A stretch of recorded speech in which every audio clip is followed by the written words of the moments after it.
Yeah. So fair warning to both anyone watching this as well as people watching this at home. Well, I say at home, but you probably are all sitting there in your homes, I would hope. But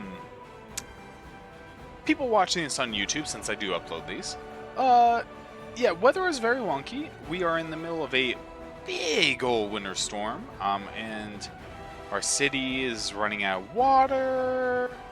Half the town, well, okay, more like a third of the town is without power. So there's a couple things going on right now that might mean that the video you're watching on YouTube or the stream you're watching at home might be a bit short and just cut off very suddenly.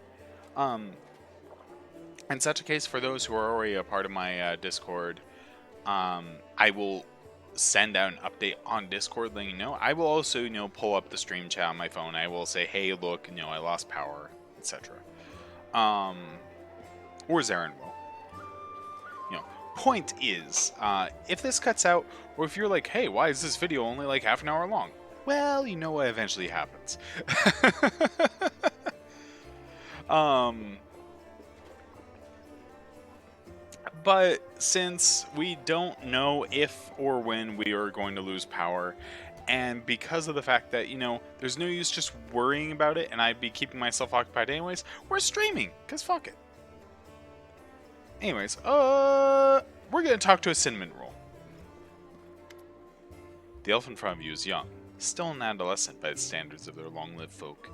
A childish, carefree smile plays on her face, and her wandering eyes linger on you for just a moment before darting off again into the distance.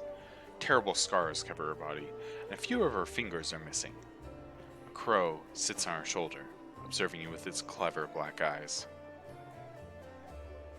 Tell me about yourself. Well, they call me Ember. I used to live in the River City, and now I walk with you. That's my story. What do they call you, Ember? I've had many names. Was though my mom and dad called me Dove, or Cricket, or Kitten. Dad called me his ray of sunshine. When my mom was cross, she called me by a long name, a grown-up one. I can't remember it no matter how hard I try. Hello, Raptor! Thank you for joining us in this lovely little stream as we ignore the cold weather outside.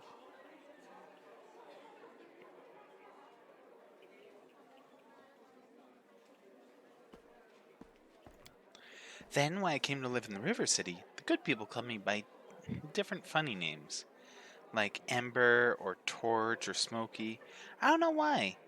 They called me Bird Brain because I have a crow. They called me Lucky Seven because of my fingers. The girl raises her hands. The middle finger on her right hand, and the two smaller fingers on her left are missing. They sometimes called me Grilled Meat and said I was stupid. But I didn't feel hurt. I mean, they're right. I really am silly. They didn't mean to hurt me. I like Ember. It's a good word. Embers are like people.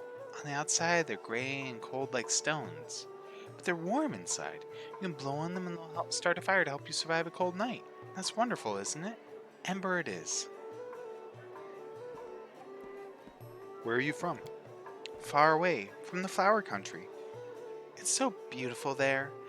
Everywhere there's flowers blooming, golden towers and waterfalls, and everyone is like me with pointy ears. There's no round-eared people, no short ones, no horned heads.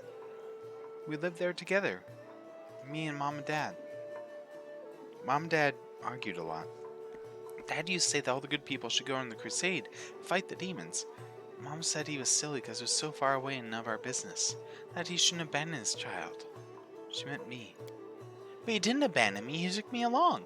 He said I was born the same year that the hole in the demon world opened. He said it was a sign that I would be one of the heroes to close it.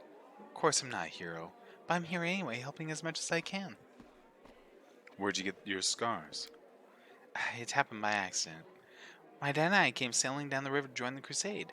Dad said all the good people were going to the world wound to heal it. He said that the crusaders were the best people in the world, and together we were going to win.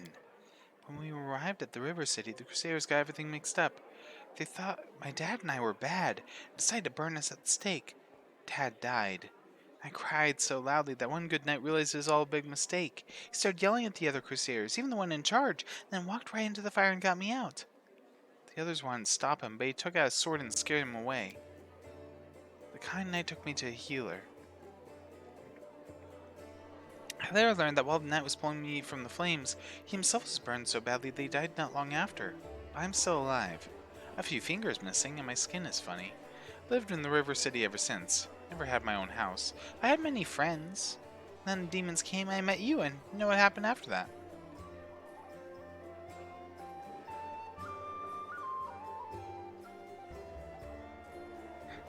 And that lynch mod called themselves Crusaders? For shame. People always call themselves pretty words, as if calling oneself a paladin or a commander is enough to stop you from being a poor frightened sinner. The girl shrugs and smiles. There was one true knight there, and the others came to their senses at last. Do you worship any deity? Dad taught me to pray to Iomade. Said she was a kind goddess, and she called people to crusade against evil. Knights who burned my dad and me worshipped her too. They even lit the fire with a prayer to her. She did nothing to help us, but then one kind knight, alone without any gods, changed his mind and saved me. I think the gods are the same as us. They don't understand anything and they're scared of everything, so they hurt themselves and the rest of us. People worship the gods only because they're afraid of being responsible for themselves. The gods listen to the praise and become smug and arrogant and begin to believe that they're better than us. But they're no better. They're silly sinners just like the rest of us. Sometimes I pray to the gods. Different ones. The good ones, the bad ones. I ask them to stop. Stop fighting and hurting each other. I don't know if they ever hear me, but if they do... And the knight who wanted to burn me, he was able to change his mind to do a good deed. If he can change, maybe Baphomet can too. Ember is a sweet little cinnamon roll and must be protected. How'd you survive on the streets? There are many good people in the River City. When I sang for them in the street, they'd often give me coins or bread or sometimes even clothes. Shared everything with the other homeless, and they showed me where it's safe to sleep, where I could get out of the rain and cold, where I could find discarded things. When the demons destroyed the River City, I looked for my friends, but I found no one. They probably all died. The homeless have no supplies or weapons or basements to hide in, and the knights won't protect them either. Knights are like gods. So self-important. They're saving the world, after all. What do they care about the homeless? Still smiling, the girl shrugs.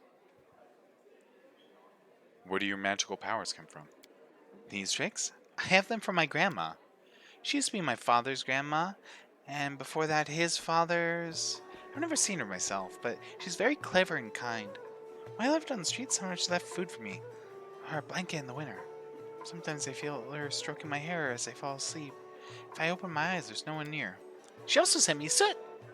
The girl scratches the crow's beak, and the bird grumbles happily in response. She tells Soot how to do different tricks, and Soot teaches me. Seems the girl doesn't know who gives her these powers. Her familiar was obviously sent by a powerful creature of good, perhaps an angel or fae. You couldn't exactly say who. Both really innocent and really jaded. Yeah, and the worst thing is she's not wrong. Like, it's a very, very insightful thing.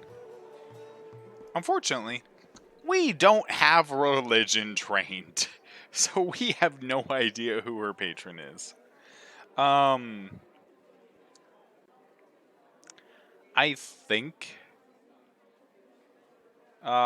think it's grandmother. God, there is a patron that matches the term "quote unquote" grandmother.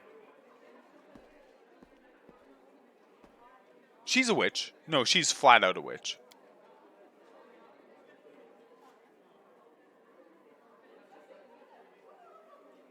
I didn't really tell you anything. You're always so cheerful. How do you manage to remain so hopeful when we're surrounded by such horror? Uh-oh. Uh-oh. Uh-oh. It froze.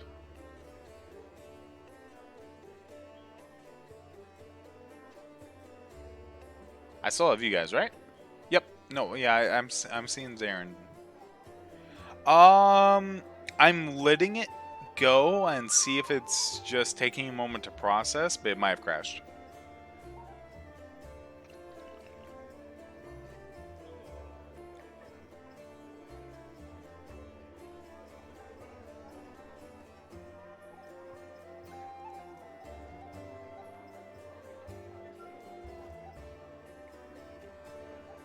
I might. Yeah, I don't because I'm not trained in religion. Rin is not trained in religion. I might be able to another time.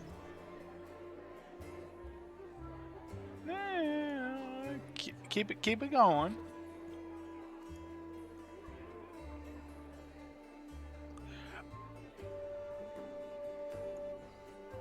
Yeah, the reason we failed is just we can't use it untrained.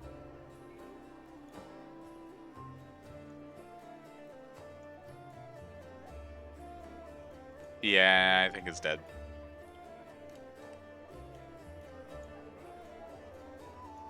All right, I'm gonna force quit it.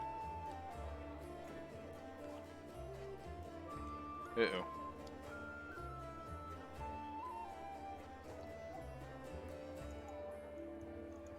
Uh-oh. Give me a second. Oh wow, I can't control Alt Delete at all. I can't like do anything. That is not good. Well, that's fun.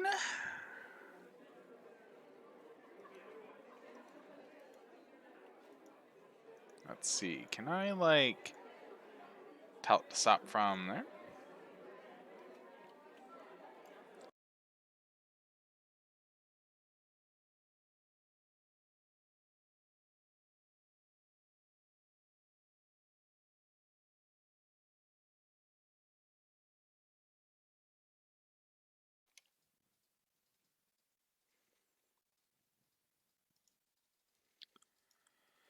All right, we are back.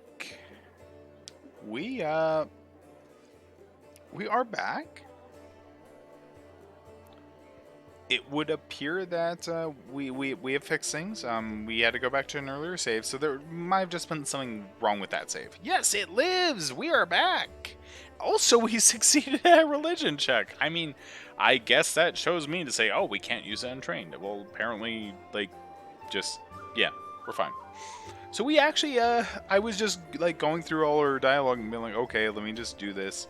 Let me check to see if it's Ember that bugs things. Doesn't appear to be. Unless, of course, we immediately crash after this, but, we'll see here in a second. But we succeed at lore religion check, so it appears that the girl doesn't know who exactly gives her these powers, but you can guess from her words that her patron is Andaletta, a powerful archon, one of Imperial Lords, also known as Grandmother Crow. Alright. So, for those only recently tuning in, or who might not have seen earlier, or might be go like, why do you keep restarting or stopping the stream, or anything else like that. So we had a technical issue where when talking to Ember, specifically picking option number 2 here, you're always so cheerful. How do you manage to remain so hopeful when you're surrounded by such horror? That we had a crash. We had a hard crash. And then on trying to reload the save, we had another hard crash. So, reloading to before we entered the Defender's Heart fixed it. Which also let me set spells, so yay. Got to fix that error I made. But, everything's fine, it looks like.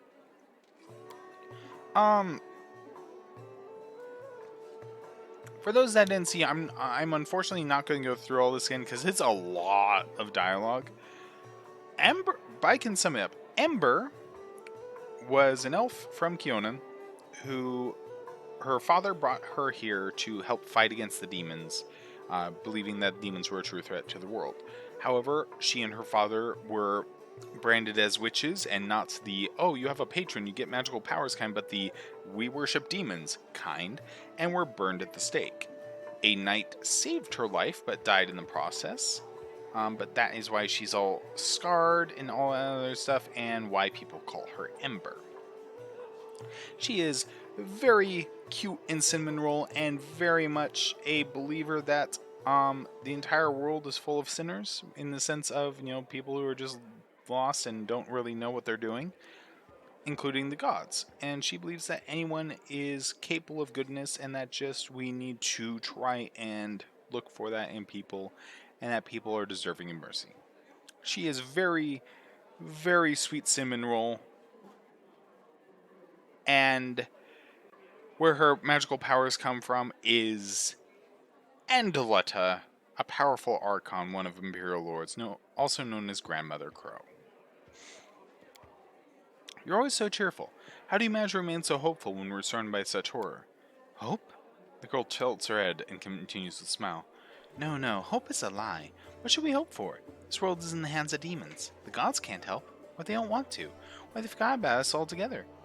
The people know they're about to be eaten by demons, but still they quarrel with each other and fight and steal. There's no hope. Only us. We'll have to win without hope. It'll be hard. The entire abyss is against us. We can only win by some miracle, which means we'll have to make one happen. What other choice do we have? We'll work a miracle and win because we have to.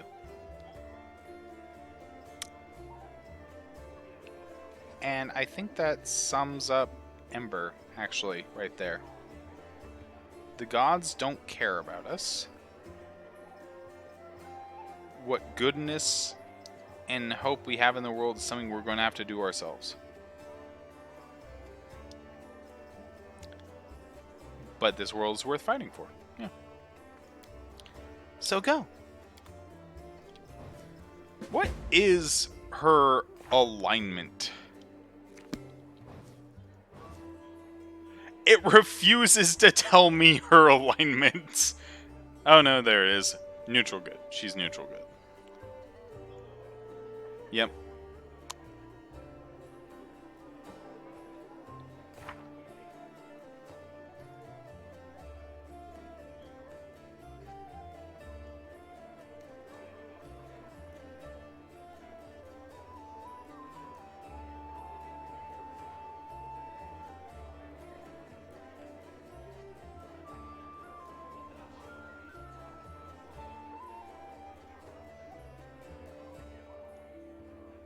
There we go.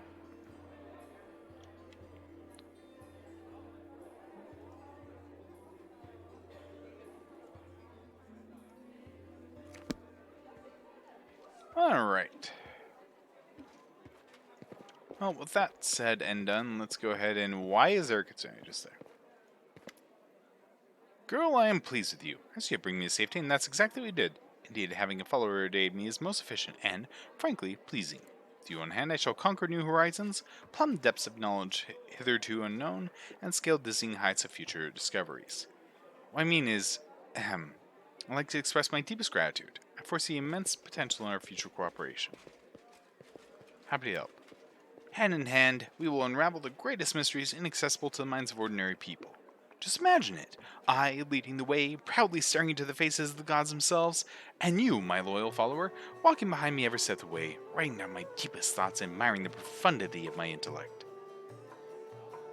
If we hold hands, you won't be able to go in front of me and lead the way. You are the catalyst which, when it reacts with my intellect, will allow the latter to grasp the very essence of the universe itself. Do you always express your delight so effusively? What? Who are you? Ninio stares at you for a while, bewilderment in her eyes, but then is replaced by recognition. Oh yes, my new follower. So what am I supposed to do? Oh yes, I must provide some verbal encouragement for your as-yet modest achievements, trying to use you to strive for more of such encouragement. That's the principle that underpins any training. I see your modest nature was unsettled by the overabundance of my gratitude. I do apologize for putting you in such an awkward position. I will never praise you again, unless I forget. Let's get back to the business at hand. Your new assignment will be to take me to the inconspicuous ruins that are located in an even more inconspicuous valley lying between Canterbury and Dresden as soon as is reasonably practicable. I'll mark the place on your map with a large red cross so you won't forget it. What's so special about these ruins? Glad you asked. This is my greatest hypothesis, my secret project. I won't pass up the opportunity to share it with you, because you are my most loyal follower, and you are worthy of possessing such knowledge. And also because you're the first person to ever ask me about it. Some time ago, I was walking around the border of the World Wound when I met a strange person. He was wearing a frayed gray robe, and his face was hidden by an odd white mask.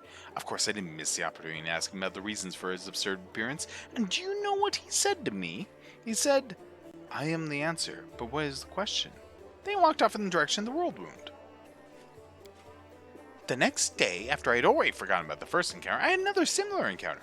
Some men and elven woman, judging by the pointy ears just sticking out from behind the mask. "I am the answer, but what is the question?" she said before taking off toward the world wound. And I realized everything became clear to me. I know a mystery when I see one. Consider this one of my myriad talents. After all, these geysers weren't simply on their way to a costume party, were they?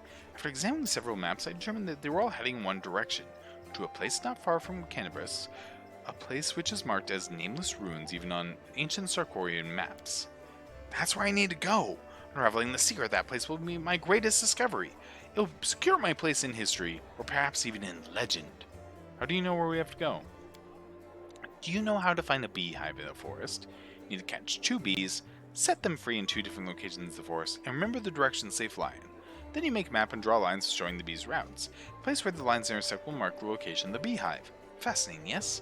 By the way, forest bees do not make any honey.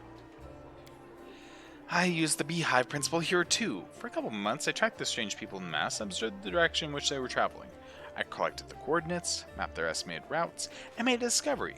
All the routes intersected the nameless ruins not far from Cannabis.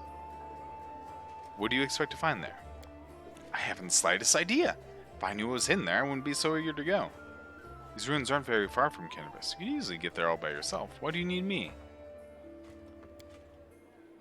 Ninio's eyes seem ready to pop out of their sockets in surprise. Don't you see? This is a legendary secret place. Who knows what may happen to me after I lift the veil and uncover the workings of the universe? My mortal body may be unable to contain all that knowledge, or perhaps I will ascend and become equal to the gods themselves. I need you to write down everything that happens and report my fate to the interested parties in Absalom. And don't forget to praise me as I deserve while you're there. You know, these ruins of yours may turn out to be just that. Ruins. In that case, we'll write this experiment off as a failure and start another one. I don't know which experiment I'll try next. Well, now you know, so off we go. Did I just make a rhyme? Perhaps I've discovered poetic talent in myself. Let's conduct an experiment. Quickly, see any word, I'll try to find a rhyme for it right away. Science. That's when thinkers make alliance. Intellectual defiance. Not the best rhymes, don't you think? Well, this experiment was unsuccessful. We learned that I have no poetic talent after all. But it's no reason to despair. Having a gift of poetry in addition to my inexhaustible intelligence would have been a little too much. Besides, I'm catastrophically busy and have no time to be spent on writing poetry. I don't like it when you call me girl. My name is Zetrin. On the grand scale of world history, your name is irrelevant. I have no reason to remember it. You see, the brain of any given individual can contain only a limited amount of facts. I only expend my memory on things that are truly important. The laws of thermodynamics, divine esoterica, planar geography, things that will lead Golarion to a brighter future. Besides, what if I make a great discovery, but I won't be able to remember it because my memory is full of outdated or useless information? What a nightmare that would be. What a loss for the whole of Golarion. But you do remember your own name, right? Only so I know what to put for the author's name in my encyclopedia. Are there any names worth remembering? There are, and to my deepest regret, there are too many of them. The names of gods and demigods, names of rulers, conquerors, and other persons by some reason deemed great by the people of Golarion. They etch their names into history, and, alas, every self-respecting and educated person must know them. There are some names I am happy to remember.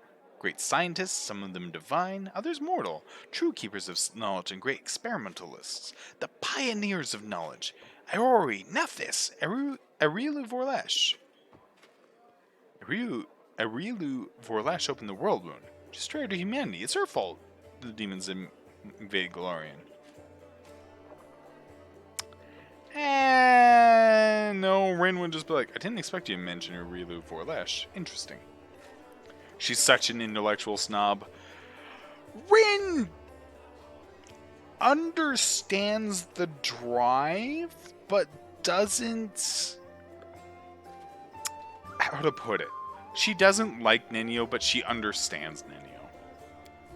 I think so too. She's the greatest of the greatest. Imagine, she managed to open a rift from Golarion to the Abyss. No one knew how. No one believed it possible. No one even dreamed of such a thing. And she just did it. It was the experiment of the century. I would have been so happy if I could have been in her place. Of course, some part of Galarian's population died as a result of her experiment, and the Crusaders are still wrestling with its consequences to this day. But the very essence of what Arielu managed to do was a breakthrough of cosmic significance, both figuratively and literally. Sooner or later, the world wound will be closed. Peace will return to Galarian. As for the victims of the ongoing war, they will be remembered as unfortunate but unavoidable sacrifices made at the altar of science. Were we talking about something? Tell me about yourself. I'm an explorer, a pilgrim, a yet-to-be-recognized scientific luminary, future author of the Encyclopedia Galorianica, and rector of all Absalom's universities at once. Future rector, I should say. That information should be enough to satisfy your curiosity, but because I doubt I will be able to tell you more than that. Where are you from? That information is irrelevant. I've decided to forget it. How'd you become a scientist? That information is irrelevant. I've decided to forget it. You have a circle tattooed on your shoulder. What does it mean? Oh, that. I don't remember the circumstances of its creation, but I like it. I prefer to think of it as a zero. No, nothing. A center point. An origin of coordinates. It reminds me of how much the unknown the world there is to explore. Do you remember how you got this tattoo? That information is relevant. I decided to forget it. You can just decide to forget important pieces of information. It's just one of my many talents. The secret is stop thinking about the thing you want to forget. And the main thing is not to remember anything you don't need. To filter it. To get right to the essence. I'll teach you someday. Unless I forget. What is this encyclopedia you're working on? Encyclopedia Galarianica will be published in 100 volumes, 1,000 pages each, plus the author's addenda, appendices added by future co-authors, and critical commentaries. Addenda indexation is still in question. I just like the number 100. But I'm not sure they'll be able to keep within the established word limit. It'll be a magisterial piece of scholarship that will become a part of the mandatory curriculum of every educational institution worth mentioning. In it, I intend to describe every object, item, event, fact, and personality that's present on or at least somehow related to Galarian. My calculations show they have completed no more than a few thousandths of a percent of this monumental book. Do you remember your parents? Your past? Or is all that relevant too? All of it is irrelevant on the grand scale of world history. I have no reason to remember such things.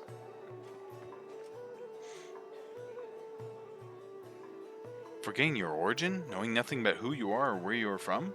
That's terrible. What? What were we talking about?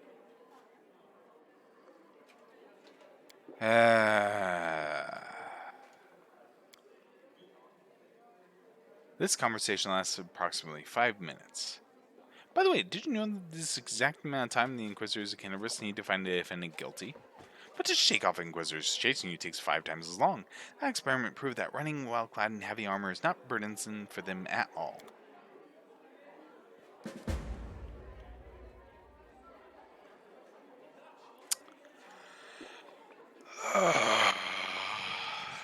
Alright.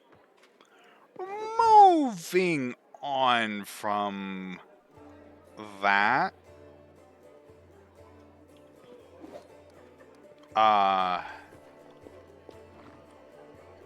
Yeah.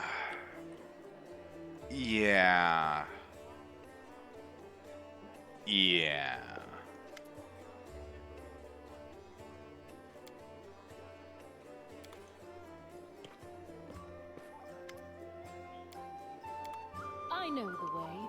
I don't have anything else to say there. It's just one of those things where it's like, man, that sucked. Oh, shite. That's right, because I loaded in from the just outside, we haven't bought anything. Okay, hold on. That is very easily fixed, luckily. Go ahead.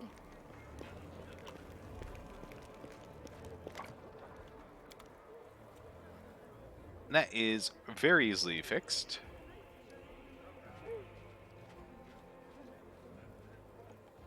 And like crossbow, flail, composite bow, master glaive.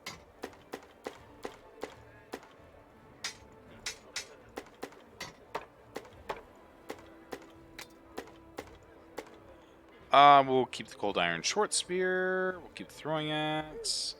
We will sell that. That.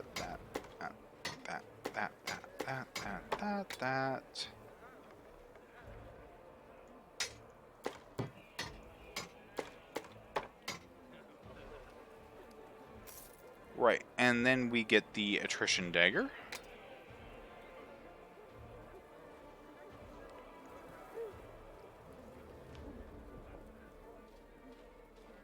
I believe that was it. Yeah, I think that was it. I might be wrong. Because we have these to sell as well, so hold on.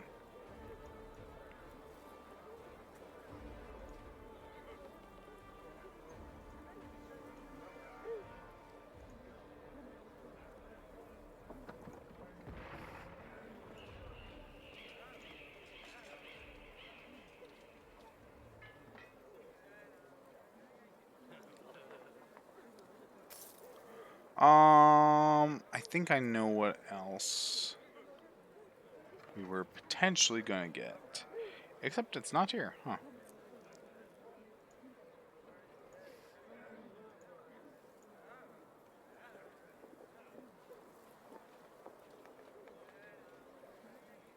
Do we already have a bag of holding?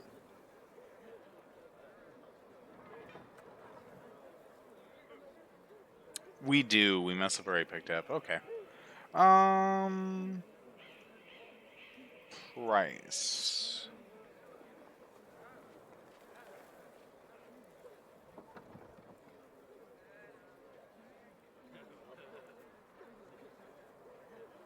Ah! We almost sold Radiance. I mean, we did sell Radiance, but ugh, that was close.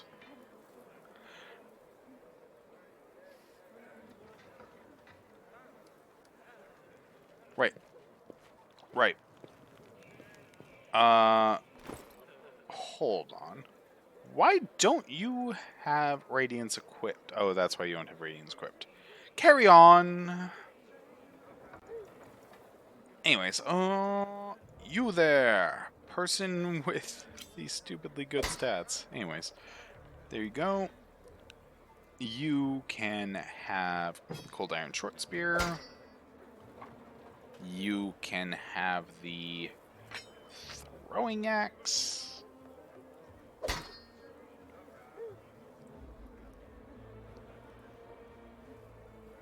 Okay. Okay. I think we're good. That was one of those moments where I'm like, I fucked up.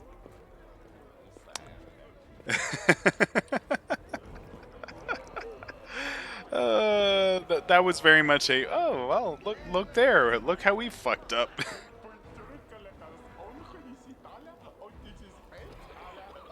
All right, so not bringing the Kitsune with us.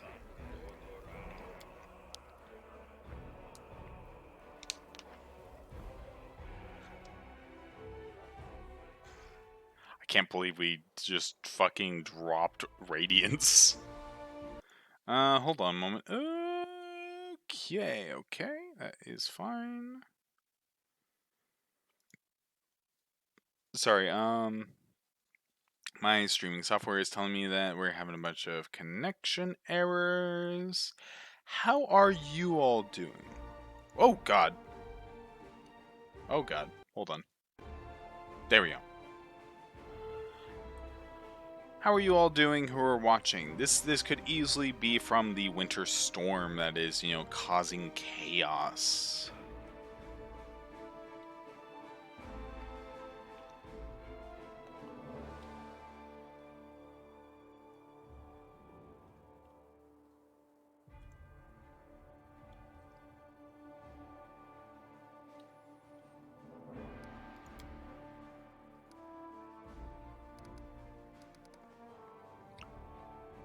Anyways, we're gonna head towards the Silken Thread Atelier. So what I'm thinking of doing, so we can head here, hit the Silken Thread Atelier, hit Estrad Tower, come back, depending on how our health is, then hit Arnday Party House and Worm's Mansion, or come back to Defender, start rest up. Intermittent buffering. The buffering shouldn't be me. This would be like choppy quality, dropped frames, things like that. The buffering should only be buffering if it's on your end. A little bit of buffering. Okay, never mind. It might be me. In which case, I'm sorry. It is showing the occasional drop frames. Ugh, wow, 40% drop frames. That's not good. Admittedly, it might also be the map, because no keyframes for it to grab. You failed to sneak past the enemies. Prepare to fight.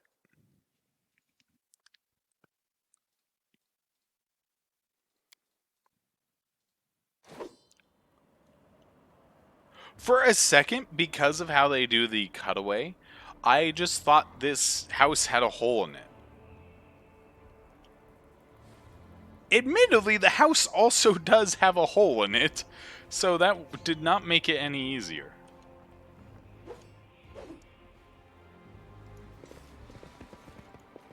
I'll cheer you on from over there. We got cultists.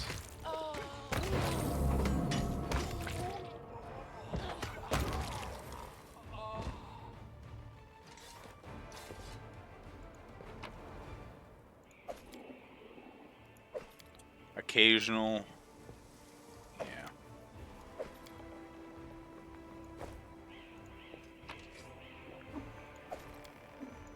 I will take all the masterwork equipment, like hot damn.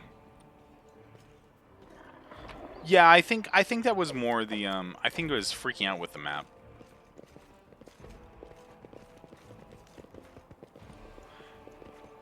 Yeah, I don't think right now it likes maps and or menus that are just static. Admittedly, again, it could be the storm.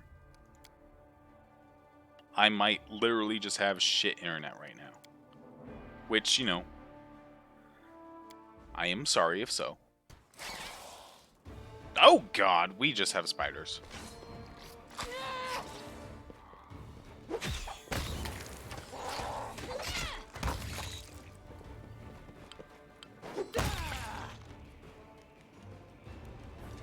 Okay. That was kind of the worst case scenario there.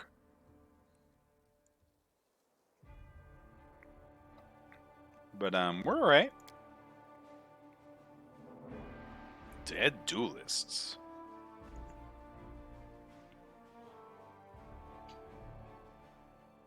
Huh, neat.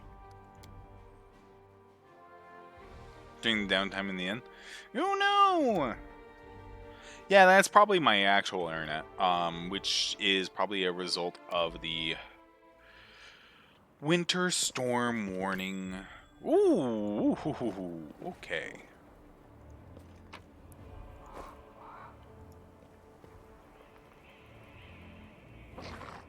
This is my kind of work. I know, free XP is nice.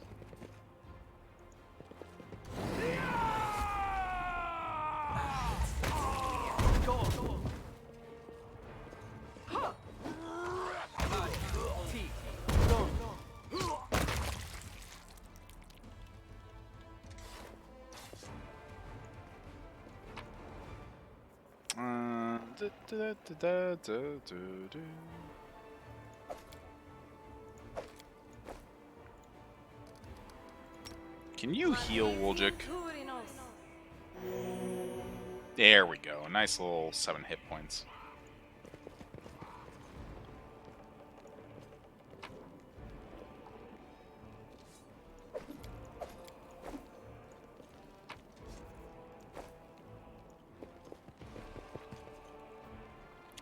See, like, the encounters are free XP, but especially when it's like humanoid and they have masterwork, I view it even less as free XP and more, man, that's free money.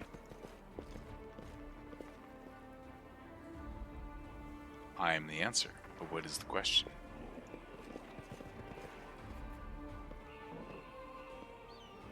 That's so fucking weird!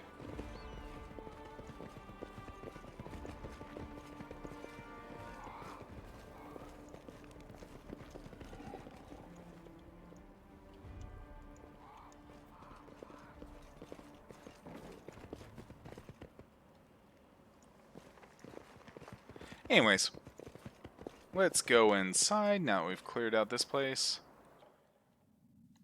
They will break against our resolve. So 2 barbarians. And Curvel the Sparkling Fist. Yeah, okay, we will auto cast that.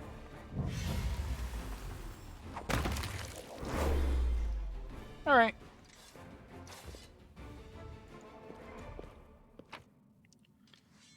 Great club, great club. What did you have on? You had on nature and the divine and unbending armor. This +1 studded leather armor grants the wearer DR3 piercing. It's just studded leather armor, okay. What are we ourselves currently wearing? Studded leather. Well, I will take that. That's a nice little upgrade.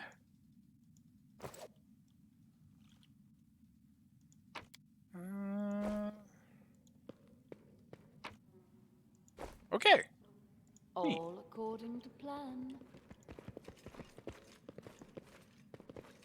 That's one cultist base taken care of. Speaking of cultist base, so I was running Wrath of the Righteous for my players, and they're at the point now where even they are thinking about taking on the Grey Garrison.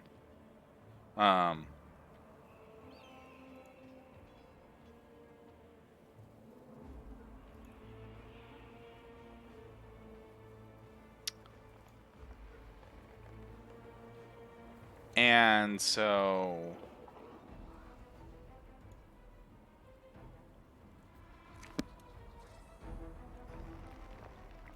like they have themselves the Tower of Estrad and the Grey Garrison, but they went into a basement of some cultist bases, and it's set up just as a trap to kind of fuck with them. No, you are so Zarin, you're a level ahead. You are exactly the level you need to be before you get into the Grey Garrison, except they recommend you hit that level and then head to the Grey Garrison. So, you're on track. I gave you that level early because I knew you guys were struggling. So I purposely was like, because technically, with the adventure path, you should actually be a full level below because of the fact you have extra party members. No, and that's the thing. I figured I decided to alter things a bit because with how your party is and the build several of you are going, you need some of your abilities to stop fucking dying. So I decided to front load, and now I'm slowing down XP. So you reached a higher level faster, but it will take you longer to reach the next few levels. And that's kind of what I'm doing, is I decided to just get you to a higher level fast so that you had the tools you needed to survive. And now at this point, if you guys die, I'm not saying it's on you because I can always choose to fudge the dice, but as you saw, so they got to a little alchemist shop, which I believe is Topaz Solutions actually. God,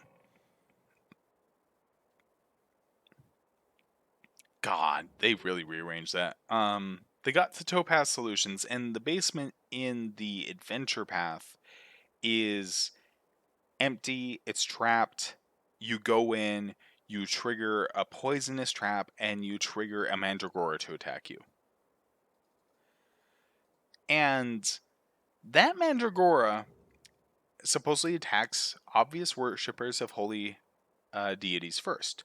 So it went after the person who has radiance right now, walked up, used all 3 attacks, because the first thing it did is it shrieked, nauseated a bunch of people, then walked up, used all 3 attacks on the first person, on that person with radiance, hit with its bite, managed not to just immediately start draining their con, but then crit both slam attacks. Confirm crit on both. Yep, the Magus, because literally none of you were a paladin or a cleric, I made an exception, went, okay, you're going blade-bound Magus? You know, this kind of works, fuck it. And you are obviously lawful good, this big old worshipper of Iomade and all this other stuff. We'll make an exception, because Radiance in the adventure path is supposed to only respond to a paladin, and then I stretched that to cleric, and then I stretched that further for Magus. Because also, like, in here, like, if we look here, where is Radiance? There's no restriction. And I think that's appropriate, given it's a very, very big thing in the adventure path. And if you just don't have a paladin, then it's like, well, congratulations, you miss out on this cool thing. But like, crit the Magus both times. And the Magus failed their saving throw against the Mandragora's poison, so they were then confused. And then immediately, the Magus gets their turn. I roll on the table for the confusion effect. They hit themselves, they're downed. So, the reason I bring up this story is I front-loaded the levels a bit to give you guys all the tools you needed to not just die. Because then I was like, okay, well now if you die, it's on your heads. I didn't expect the Mandragora to crit twice. And it was one of those instant moments where I'm like, man, I wish I had rolled this behind the screen, or rather, you know, in whispers. Because everyone saw it, I couldn't just say, nah, you know what, that doesn't hit. Because, you know, then certain people in the group hate the idea of fudging dice rolls. So I was just like, all right, no, it crits you twice. Well,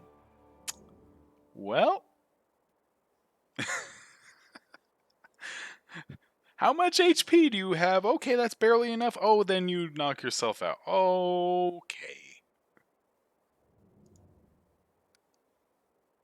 The Silken Thread Altier was, that's right, this was a random encounter in the adventure path, but these guys were actually good people. Huh. Having been running, I now, like, oh, neat. And we failed. Oh, that sucks. We're gonna go to the Tower of Estrad.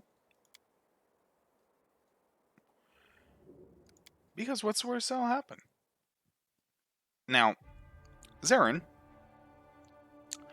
don't worry. The Tower of Estrad here and the Tower of Estrad in the adventure path are extremely different. I know this from the alpha. So, you are not getting a spoiler as to your very next thing that you're going to encounter Thursday, because they're nothing alike. For better or worse. Yeah, you're fine. Kennebrus burns. The city that should never have fallen. Fate shows no mercy.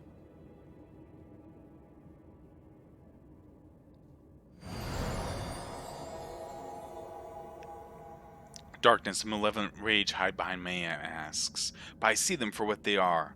I see them in you.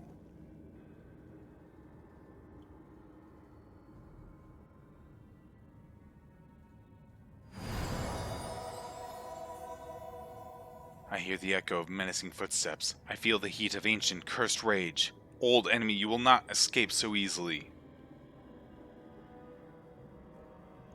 Uh-oh. They recognize I'm evil.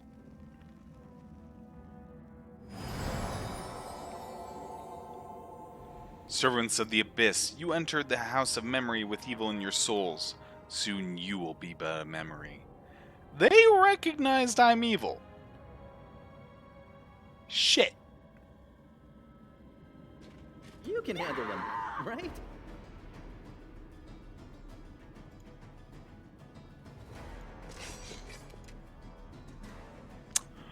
Well, okay.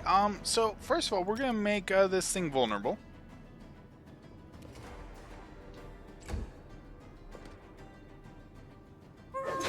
And they go right for me, of course, which, I mean, makes sense. Light of the Angels, please.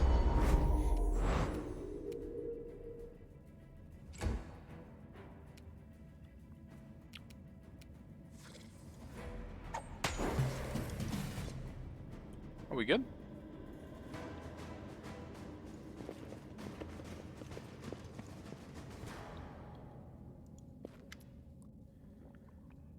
The translucent winged female warrior recoils from you with a look of fury on her beautiful face. You brought us back to waking. What do you want, foe? Who are you? Not who. What? This place was created as a cradle of memory and fantasy. The things that belonged to the city's heroes were kept here. People used to come to this place to remember those heroes. Myself and the others are living memories. You woke us, so here we are. Lots of things seem silent only until we care to listen to them. Like here, someone's memory is woken to reveal itself to us. I thought it was only my kin who arranged stupid displays like this. Heroes' relics.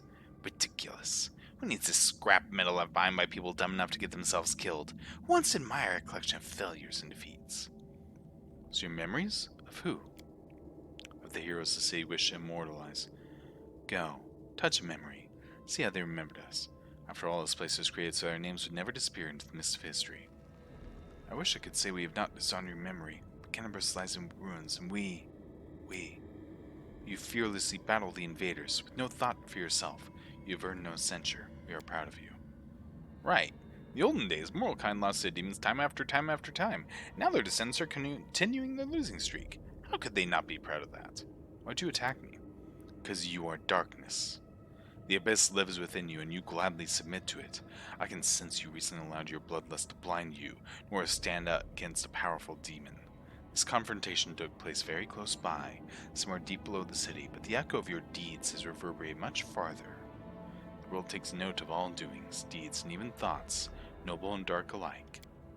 I don't know what you are, but you frighten me, and I am a memory of someone who spent centuries fearlessly fighting the hordes of the abyss. You fought for centuries, and you lost for centuries. Maybe the world needed someone stronger than you to get the job done. The hordes of the abyss have battled each other since the dawn of time, but the triumph of one monster over another offers no reprieve to mortal kind. No matter who emerges victorious from that battle, they will inevitably turn their weapons on us. Farewell. The power that gives us a semblance of life is running out. Soon we will once again be but memories, living only in words, pictures, and songs.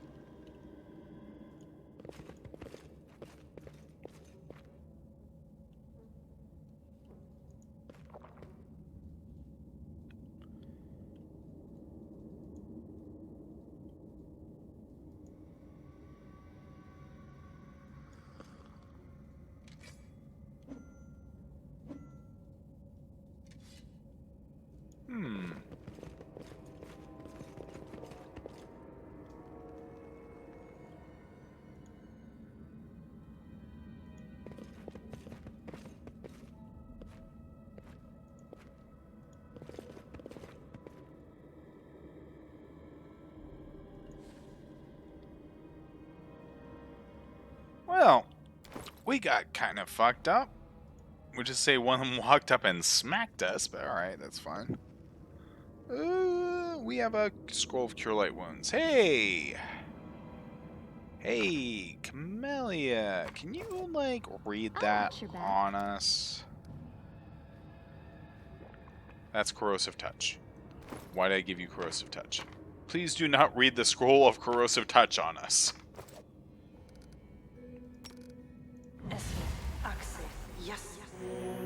That was pretty pathetic, but we'll take it. Do we not have a wand? I feel like we had a wand. Did we use up the wand?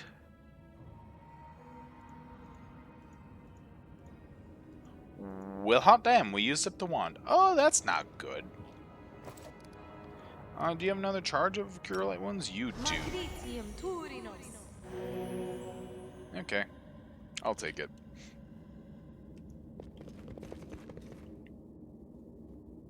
Whoever you are, keep quiet. There's a horde of enemies just beyond this door. Come over here. There's a handy way up nearby. Hello, Grey Boar. Be quiet and watch. This is the best part. Get it together, idiots. No more looting. You're all to sit tight here and wait for your order to attack the offender's heart.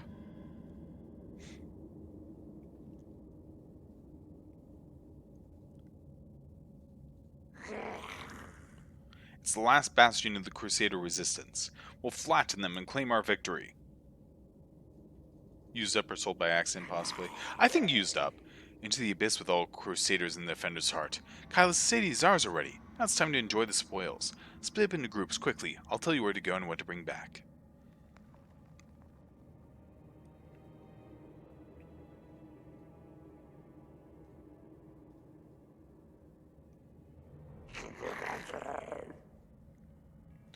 Vaxen, you idiot. Go back to Baphomet. He must be missing his lapdog.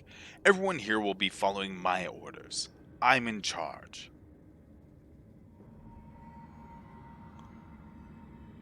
That's a lot of demons. We won't submit to you, you dirty Descarite. Keep out of this, Kylus, or I'll curse all your extremities to wither and drop off. Everyone listen to me. What we're going to do is...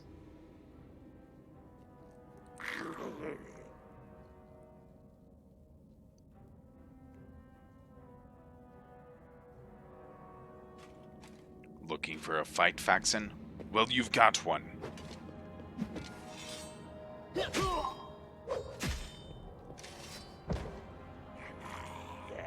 Had enough, worm?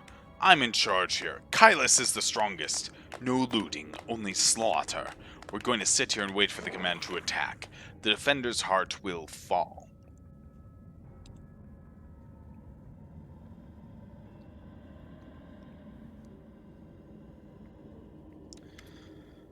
The grim-faced dwarf with a thick head of black hair holds a finger to his lips. Then he points at the enemies and whispers, I'd stay away from there right now. The tower is the main stronghold of the Templars of the Ivory Labyrinth and their allies. Going up against that many of them would be suicide. I have a better idea. If the demons and immortal agents were better organized, the Crusaders would have been crushed long before now. But they're always trying to spread it in every direction. Right now, in every corner of the city, there are demons like Kylus who are trying to consolidate their forces and launch a joint attack on the defender's heart. Who are you? Grey Boar. A contract killer has been hired to kill that demon that just walloped the other one. I've tracked him all the way here and was planning to kill him when this crowd showed up, so I had to pull back. There are people who only hunt demons? And demons think they are the superior predators. They think so. Their overconfidence will be their downfall. What do you suggest? Don't even think about trying to take them all on single-handed. You'll be mincemeat. Better to warn the Crusaders and Defender's Heart that demons are planning to attack. Later, once all the attackers have been taken care of, it'll be much easier to sweep through this tower and eliminate the defenders left behind. Like when dealing with rapiers. One doesn't lunge, but waits for the opportunity to strike and leave themselves open. Greyboar's eyes shoot up, as though he wasn't expecting to hear such words from a delicate young lady. He nods anyway. Yeah, exactly like that. Or like in cards. If your opponent plays hand, then dive under the table, grab the pot, and run. Who hired you? I'm afraid that's confidential. As a professional, I'm obliged to keep my client's name a secret. We could attack them together. I have no desire to die today. If I choose to go in there, I'll take advantage of the opportunity, of course. I'll kill Kylus and get back here as quickly as I can. I'm not gonna fight any of the others. I don't work for free. City's burning. People are dying. You're thinking about how to fill your pockets? So what? Listen here, girl. If you're so eager to save someone, go and do it. Don't waste your breath preaching at me. I'm going now. I hope you act wisely. You're so sad. Please take care. The dwarf looks at Ember, and sadness gleams in his grim eyes. He answers in a surprisingly soft voice. What are you doing here, girl?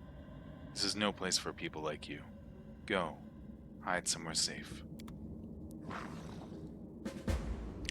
So, we're gonna save because Rin. Okay, Rin isn't impulsive per se, but, and here's the but,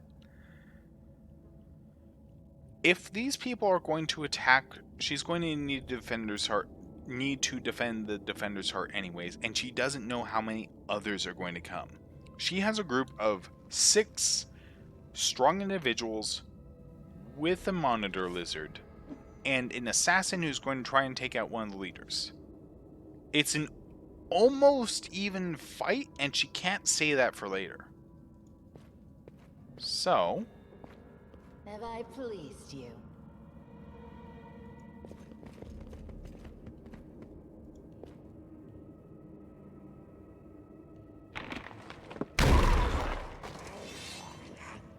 seems we have visitors. Crusaders, crush them! Thank you for the sub, Robert, on YouTube. Get ready for battle. Yeah, see, we've crushed several. One's now dead, and now it's 3, 6, 8 against 6 and a lizard. Rin likes those odds.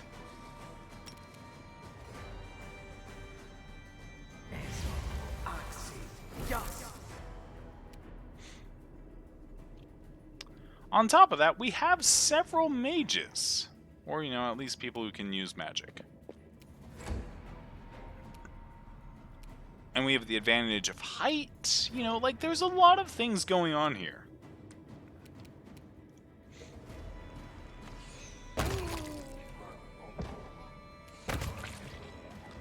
And like that, we outnumber them.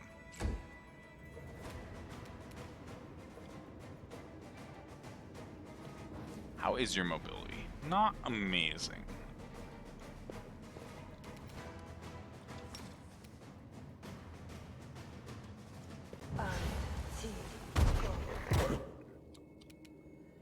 The Dretch got smacked a bit. Camellia. You can bless us. Because despite Rin's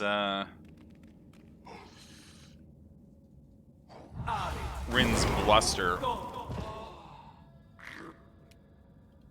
What? Oh, because of Greybore. Oh, okay. I was like, why would you cast Fireball on your buddies?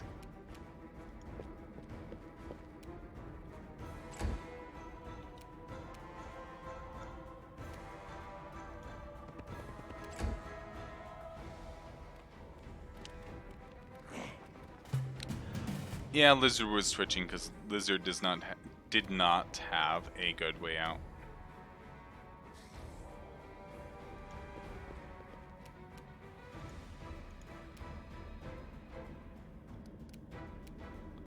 Okay, fine. One dog.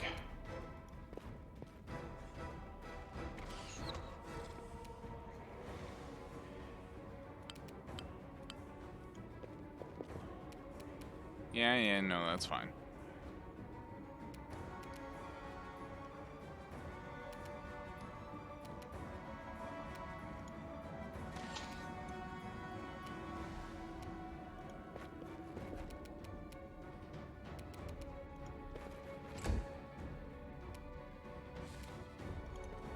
What do we have here? That's a trap.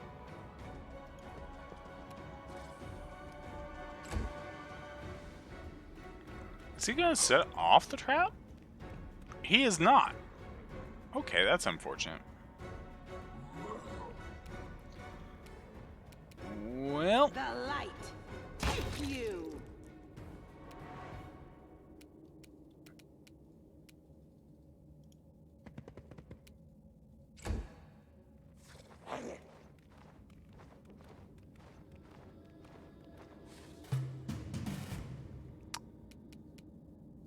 So, this is a little awkward. Well. Can we, like, have you move back?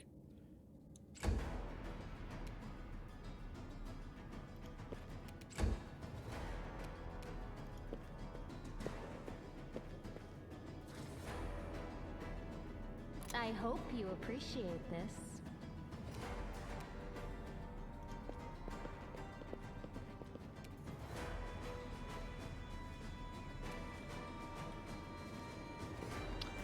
See, that was probably the optimal way that could have been handled. Like, that was... We took a situation where we were utterly outnumbered. Well, we weren't utterly. We were more outnumbered than we could have been, and just like, and we win.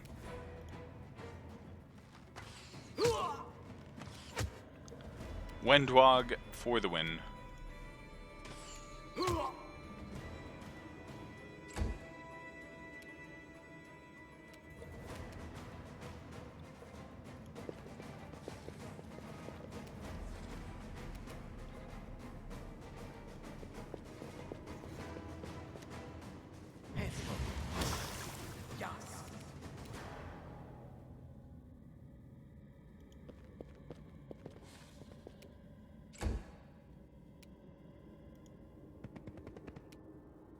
So anyways, that guy got webbed. You can sneak attack, I believe, because he is flat-footed. Oh, it's not sneak. Well, anyways, Windwog, go take him out.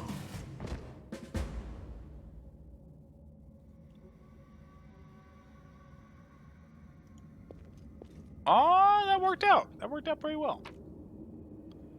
Scroll with Blast, Masterwork Glaive,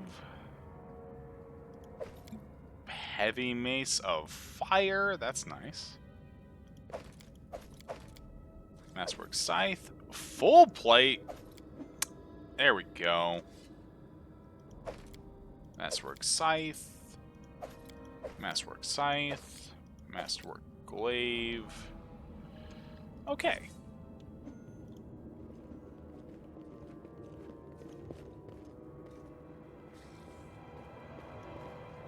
Yeah, that worked out pretty well. That was pretty much an optimal thing.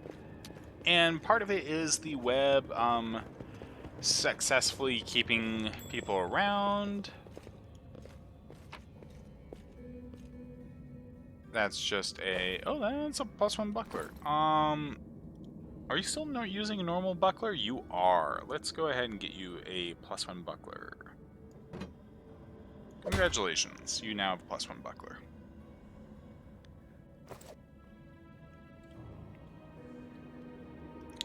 Yeah, that was pretty good.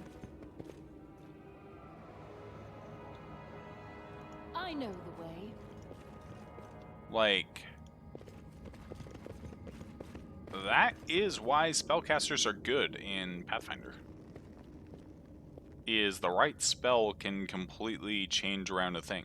The fact that the enemy fireballed most of his team was a nice bonus, but I don't think it would have really affected anything because the cultists weren't moving, so it would have just meant Windwog snipes. So...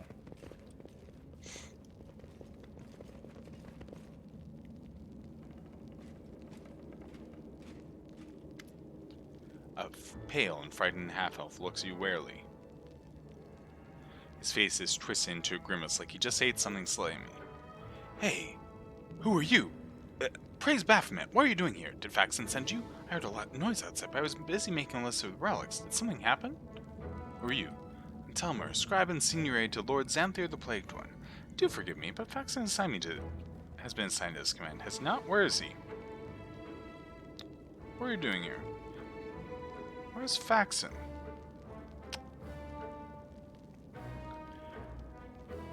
Order everything be of use to be transported from Canterbury and saved from looting and destruction. chose the museum as a place to collect and sort through the trophies. Fortunately, local thieves have been proved even quicker in the market than the demons. They ransacked the museum in the first few hours of the assault. There are some objects of interest among the exhibits they left behind. The museum custodian has been kind enough to advise me on those. Where's Faxon? Finest thieves and men, Dev. Turn your back and everything that is nailed to the floor will be gone when you turn around again. Demons have no chance against them. Master of our trade we are. That is actually slightly impressive. Not very impressive, but still. There you go, bragging again, dummy. Thieving has never led to anything but harm. Trust me. If you fought the way you thieve, now that might be useful. No thanks. Every person has their calling. This is mine. Imagine if you fought as well as we thieve. From the galaxy. Gallery. I deceived him. Told him I was a crusader. It wasn't difficult. The old geezer is out of his mind. So tell me, where's Faxon? Rand's like, nah, kill him.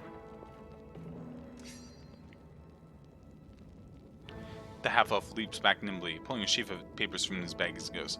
Valuable letters from Lord Xanther here. I must destroy them. Cultist balls the pages up in his fists and shoves them into his mouth and begins furiously chewing like a hamster. A moment later, the half-elf's eyes bulge and he opens his mouth, which is stuffed with masticated paper.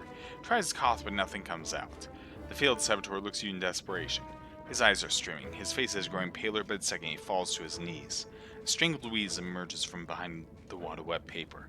His expressions veer from the hilarious to the grotesque as he signals to you for help. Wendwog, watching the half-elf suffering, snorts and bursts into brazen laughter. We can interrogate him, help him. Care if those pages contain the innermost secrets of Baphomet himself. I'm not touching that.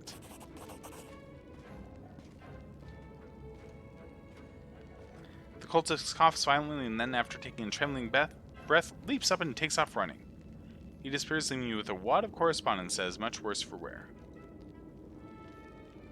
Writing is blurred and indistinct, but most words are completely legible, but some fragments are still intact. Carefully pack up all the relics and valuable magical items and hand them over to the same courier that brought you my potions. Later, I may carve out some time away from my scientific research to sift through the detritus you managed to steal from the Crusaders. Might as well not bother, since your finds will almost certainly be of no use to me, unless I find myself in dire need of a paperweight. Still, this mission keeps you occupied and gives me an invaluable opportunity to work without you sticking your nose in my experiments. I once again remind you that it is absolutely essential to store the potions in a safe place sealed with a corresponding protective room.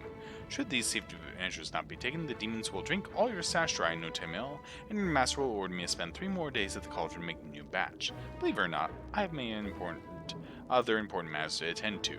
Should I discover that the potions have mysteriously disappeared, I will not try to look for the culprit. I will punish the person who let it happen. The person who failed to secure them properly. Punishment will be painful, brutal, and utterly inhumane. Remember this. Good luck with conquering whatever you are conquering out there. Xanthir Vang.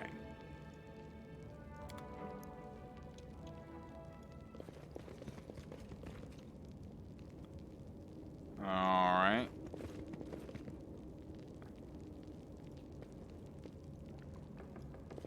This is a claw taken from Terendolev, the silver dragon and protector of Kenabris. It was cut off by demons when Terendolev heroically saved a group of ambushed crusaders from certain death.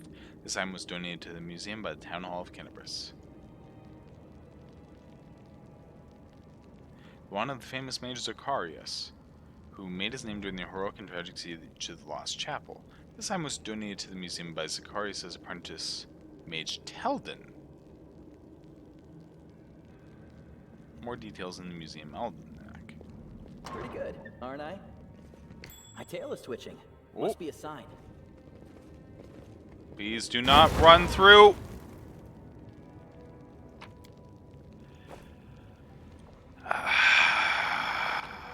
Alright, it's alright. It's okay, we're fine. Oh, you don't have martial proficiency. That sucks. Now, what is that? Nope.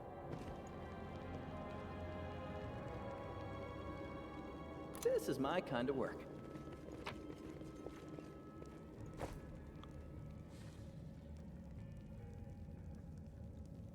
Entrapping longbow. What? What do you have right now? You have a wicked longbow. Whenever this +2 composite longbow confirms a critical hit. This is a +1 composite longbow, confirms a critical hit. Enemies in 10-foot area must pass a reflex saving throw or become entangled. Oh. The Wicked one is better. Damn it. Who else has strength? Like, I mean, I guess it's 6 one way, half a dozen the other.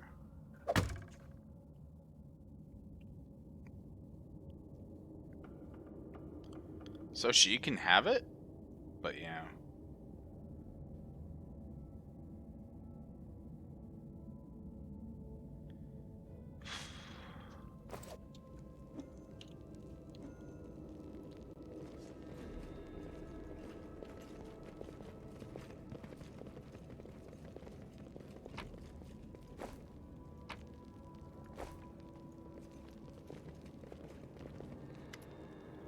The old man, looking around absent-mindedly, shrinks away as we get closer. His head seems to shake uncontrollably, but his hands are surprisingly deft and assured as they level a magic wand at you. Stay back! Which are you, robber or demon? Hey, take it easy, Gramps. That's the way it is, eh? See horns and think thief or demon? Quit scaring the old man, dummy. Have you seen your horns? They're... how should I put this? Don't exactly inspire trust in a city that's currently overrun with demons. Not gonna hurt you. The old man goggles at you in terror, but he doesn't lower his wand.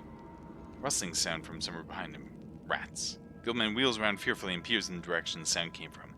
The hand holding the wand gradually falls to his side. When he turns back to you, there's no fear in his expression, only vague confusion. I'm sorry, I was distracted. What were we talking about? Who are you? The old man lowers his wand in confusion. I think...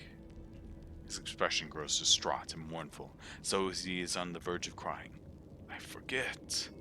His gaze falls on a piece of cloth carefully stitched to his cloak, which reads, Teldon, Tower of Estrad Museum Custodian. Ah, I'm Teldon, the custodian here. My memory isn't what it once was. My faculties are failing me. But one time my mind could cut like a diamond. I was a battle mage, one of the few who survived the Battle of the Lost Chapel. But I'm an old man now. Sometimes I set my keys one moment and next I can't remember where I've put them. With a pleased smile, the old man pulls a hefty set of keys from his pocket and proudly shows them to you. Here they are. My keys, my sweet little lovelies. Would never give you away to anyone. Remembering himself, the old man hastily stows the keys back in his pocket. What are the keys for? Oh, these keys are for everything. I can open every door in the Tower of Estrad with these. Museum custodian on duty must carry his keys at all times, never be parted from them, not even for a second. Why is that? Because if the keys were left unattended, they would be pinched by thieves, wouldn't they? Thieves who'd strip the museum of all its treasures. What are you looking at me for? Woljif exclaims indignantly, even though no one is looking at him. Give me the keys. Out of the question. According to museum protocol, custodian does not have the right to hand over the keys to another. I'm personally responsible for the safety of the exhibits and the storeroom. So meanwhile, Woljif literally cannot fail at stealing this because Woljif is bullshit. Or we could try talking. Ren's gonna try talking. Don't you understand? This museum holds things that could help in the fight against the demons. Biting his lip, the old man holds out the keys to you. You're right. I'm just an old duffer. Take whatever will help you and go and defend our city. Why did the demons spare you? Demons? There have been no demons in this museum. I heard them breaking into the tower, but then everything went quiet. A very polite young fellow came along, a half-elf. He said Cannabis was under attack, but the Crusaders had already recaptured the tower. He said he'd been sent to oversee the evacuation of the museum. He was very pleased to find me here. It proved a very useful resource. I showed him all the most valuable relics, explained what they were, and he wrapped them up, labeled them, and carried them off somewhere. I've been here all this time. I locked the doors and stood guard to make sure no demon got in, but I've not seen a one of them. Haven't heard any either. Grown hard of hearing over the years. One dog wrinkles her nose in disgust. Maybe the short lifespans of my people isn't a curse, but a blessing. At least we never lived long enough to turn into something so pathetic. That half-elf was a demon worshipper. The old man found this in confusion. What do you mean, demon worshipper? That fine young lad, so well dressed, so delightful. He said the Crusaders... Oh My word, the relics! We must go after them! The old man works himself into a state, bitterly lamenting as he roots through his many pockets. But the outburst doesn't last long. Motion of his hand slows, and the awareness fades from his eyes. He stares off into the distance and looks at you, wets his lips, and sheepishly inquires, "Sorry, did you say something? What happened here?" The old man bursts into agitated muttering, gesticulating furiously with shaking hands. "First the bell started ringing, and then there were noises in the street. Then the dragon, Lady Trendilla, began to roar. I went to lock the door, but they were already inside, the thieves. There were 7 of them, or perhaps 10, I don't remember. They were walking some rubbish about how they were all orphans, supposedly, and that they were dangerous. They grabbed me and wouldn't let me go. Then they looted the place, took anything with even a lick of gold on it. Relics, too. The museum boasts a very extensive collection, you know, and worst of all, they took the wand. And when they were done, they tossed me aside like a piece of old junk. They didn't even bother to kill me." "What wand did the thieves steal?" "The wand of Zacarius, my master. He was a great man, a hero of the defense of the lost chapel. Those scoundrels took his wand. A relic! Ballads are sung about Zacarius, and they're just damn thieves. Master Zacarius will return, and he will assemble all of us, his students, and we'll show him.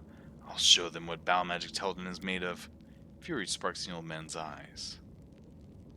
His spine straightens, and a fluid motion his hands raise his wand at the ready. But a howl of rage from outside frightens off the ghost of the past. The old man turns around and looks at you in befuddlement. "You were just asking about something. I forgot what it was.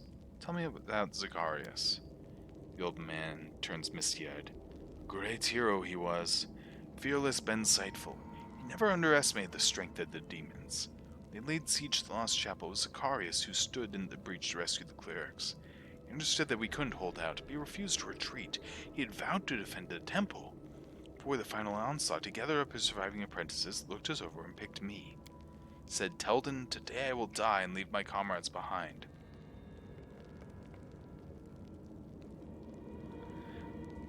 Take my wand and bring it to Cannabis. Should an hour of great need come, a worthy crusader can take the wand and bring it to me. I will know that my brothers need me once more, and I will come to their aid. Not even death shall stop me." So I brought his wand, his final words here. I also brought something else. Here. This is why I am the way I am. The old man pokes a finger in his bald head. Fear consumed my mind. It shattered my reason. So desperate to forget that horrible day that my memory slowly but surely fled my wretched head. Are you alright? Where can I find these robbers? I haven't the foggiest. They're thieves. They know the out-of-the-way places where they won't be found. That's where they are if they're still alive. But they won't be in the city. I heard them talking amongst themselves about how they need to get out of Cannabis before the demons wipe them out. Are you alright? The old man smiles piteously and makes a helpless gesture. Old age, my young friend. Old age and the poison of fear seeping into my mind. Both have turned me from a crusader and battle mage into the sorry specimen you see before you. This museum is all I have. Whenever I forget who and where I am, I just read the exhibit labels. They are of the past, just like me. Now some ruffians have ransacked this place. I'm frightened, my young friend. I'm very frightened. Don't be afraid. There's nothing to be afraid of. All the scary things have already happened. They're in the past.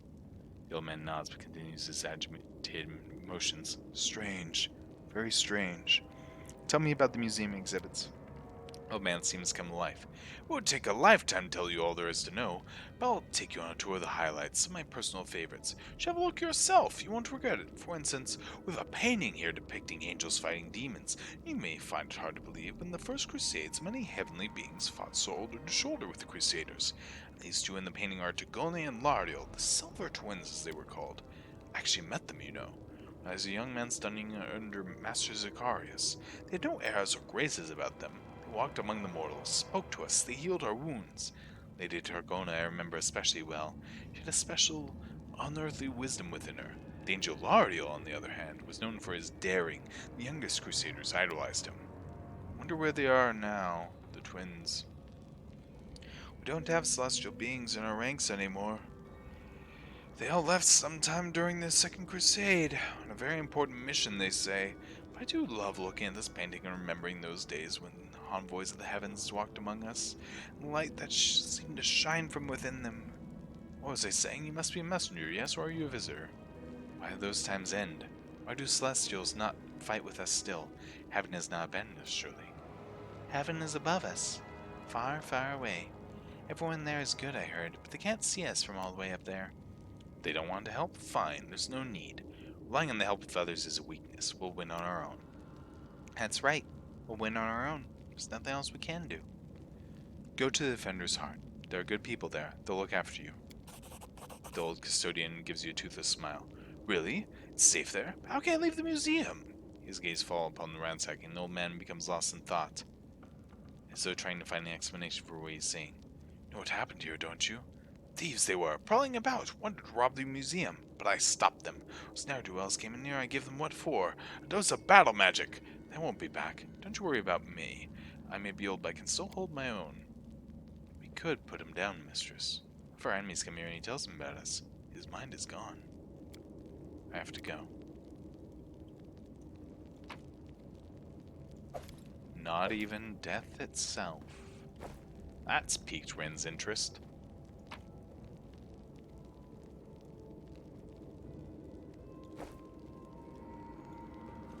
Follow my lead.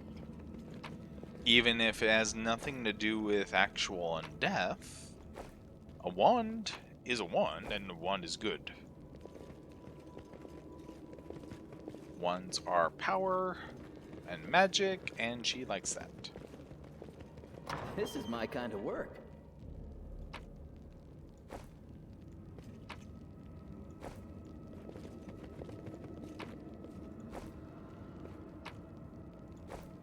Lady Calandra's chain shirt. +2 mithril chain shirt. Ooh, yes! There we go. Well, oh, you can't wear it because you're Eldritch Scoundrel, that's right. You could.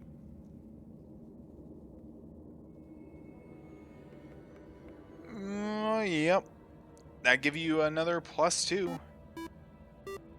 Hey, thank you for the follow, Sumterb.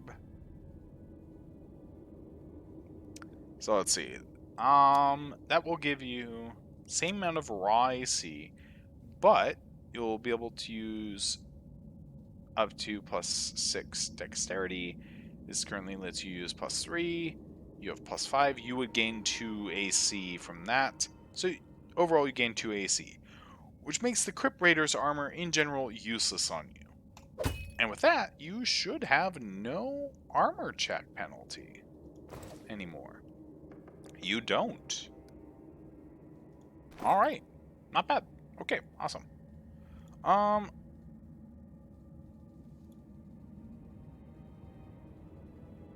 Adamantine chainmail. Unfortunately, as much as adamantine is fucking amazing, I know, like, nice little DR and all that other stuff, full plate, is gonna be 3 more AC. And it's better to not get hit at all than take less damage. At least on the order of +3.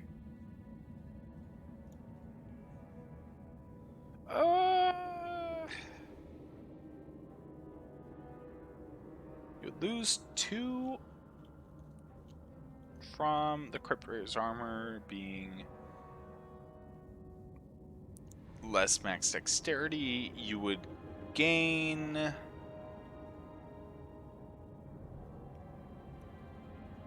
so you gain in that difference of 2. You'd lose your athletics though. Do we have anyone else with athletics? Not as much.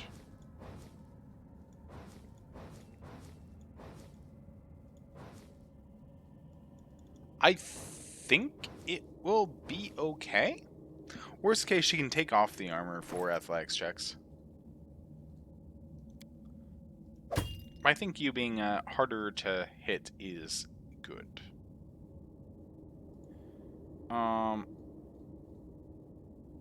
You only have just a fucking rapier. 26. I think a +1 heavy mace of fire might be better for you. Congrats. You can have a rapier on your third if I'm really worried about you hitting. Yeah, there we go. I think that's about it. That's all the really goodies that we found. We didn't find too much here.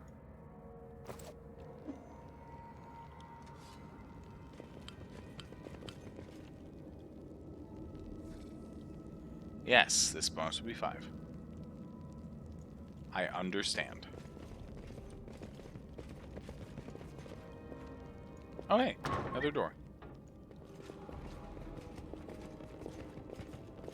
What's in the... That's it. Okay. Is that all the treasure? That is indeed all the treasure. Oh, wait, no, there's one more box, which has a falshata and some glass. Well, okay. Well, we definitely are interested in that wand, but it's not here, so something to keep in mind. I love that Greyboar is still here because he couldn't get away due to the web. It's pretty great. Can we open up any of these doors? No, they are not an option to open up. Okay. Well, we took out some demons. And we prevented at least some of the forces that are going to try and attack the Defender's Heart. We did realize that they're trying to attack the Defender's Heart, but, you know, hopefully, without the group that was at Estrad Tower, Defender's Heart will be better protected. We are mostly okay. We've cast a handful of spells. Like, Rin is out of Magic Missile. Woljif used Web. Camelia's out of Cure Light Wounds and stuff, but can replenish her Bless. So we'll go ahead and do that here in a minute. Ember has a free... Here, let me cast Cure Light Wounds on you per person per day. So that's not a concern. So we're actually still okay. We can probably hit one of the other locations.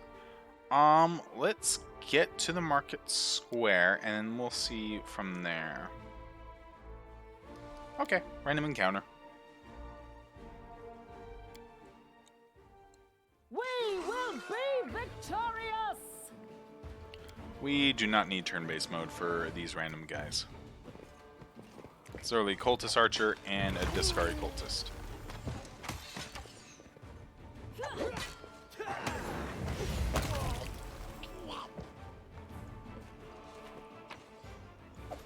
But I mean, I'll take the masterwork weapon.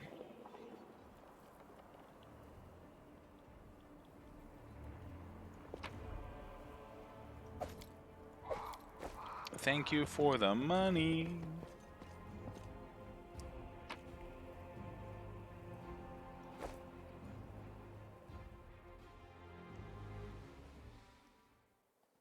Alright.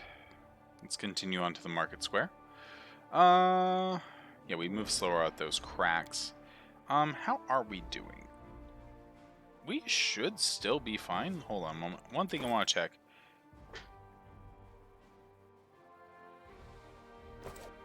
We're still fine on encumbrance, too. Let's hit the party house, because apparently there's demons there that are attacking the house. And then let's hit up Gorham's mansion.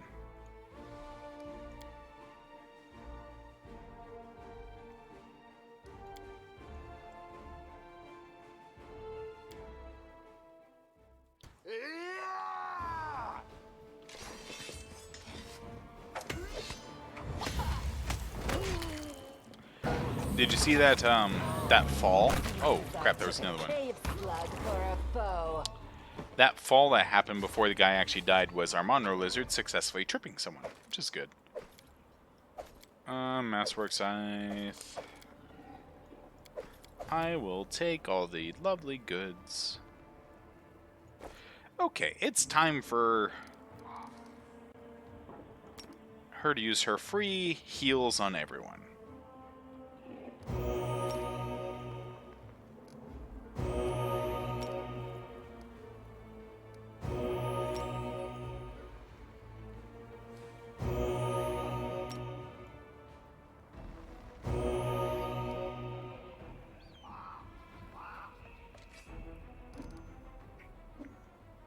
1d8 plus 1 per caster level, so 5. Yeah, might as well top off one dog. There we go. We'll make things right. And that is why I love that witch power. Just, you know what? You get a cure light wounds. You get a cure light wounds. Everyone gets a cure light wounds. Because now we're topped off, we're good, and it didn't actually cost us any real spells.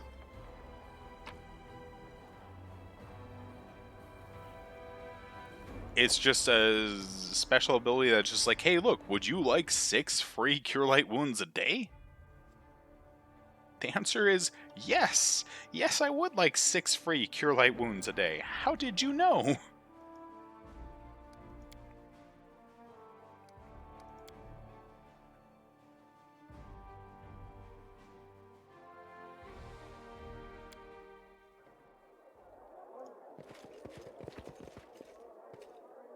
Oh, how's the thing going? It can take a few more hits before I need to worry about healing it.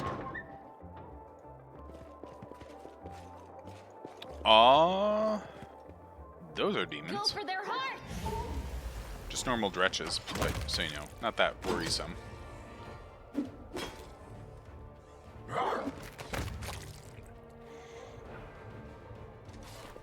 Okay. Loot the place.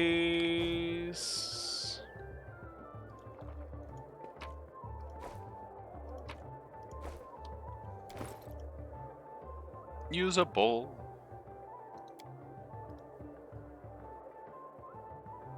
As I make my basic check to see if any of the new shit we got we can use.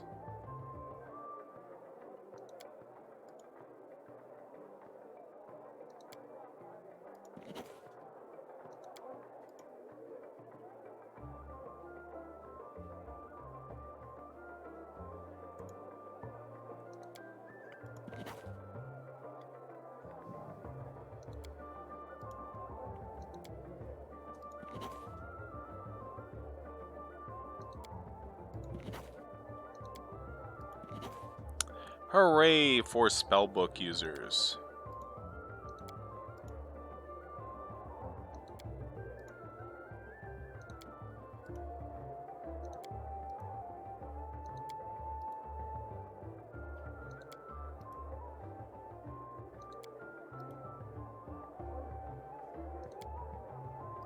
There we go.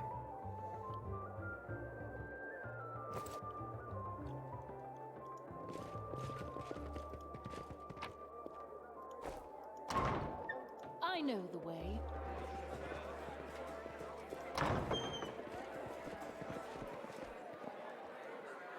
What a splendid occasion, Count. This new Numerian elixir is quite something. Oh look, such startling little creatures.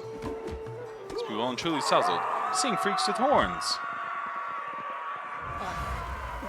Brace yourself for the smell of your own blood, you ghastly Victory eyesore. is certain. Okay. Rin's priorities here are simple in this situation of what the actual fuck is going on. Preserve life where she can. And so demons are mostly here. We don't have access to that. Damn it.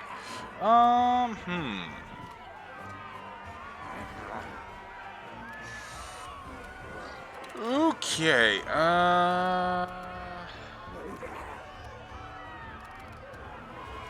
that's a wizard. And he succeeded on his will save. Glorious.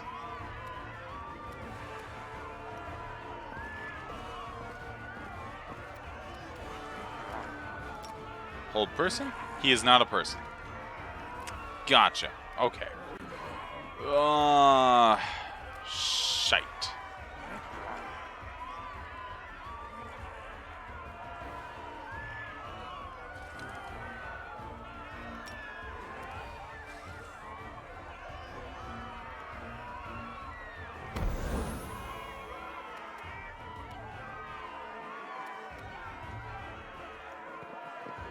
Alright, Ember. You have glitter dust, which can blind. Yeah, let's try it. Any way to heal 3? No, okay.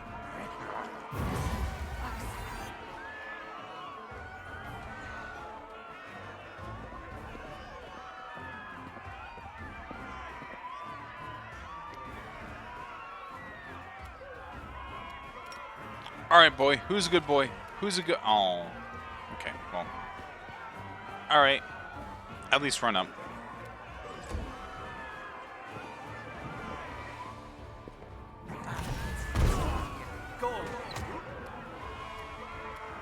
Wendwog, the big threat is the wizard.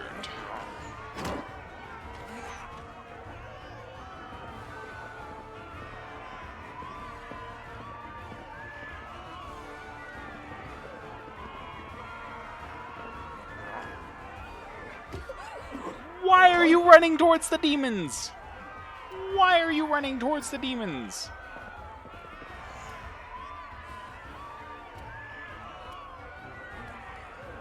Grease. Might be able to hit 3 of them. Yes! There we go.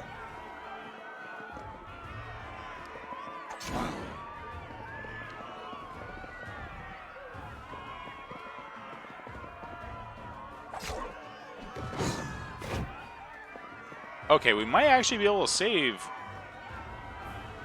everyone who didn't die in a cutscene.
Alright, Smiler.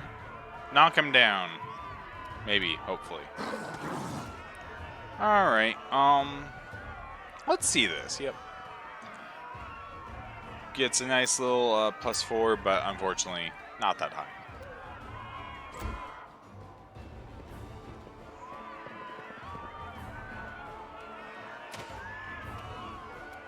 Wendwog, attack the only one who's still standing. Alright, now that guy's dead.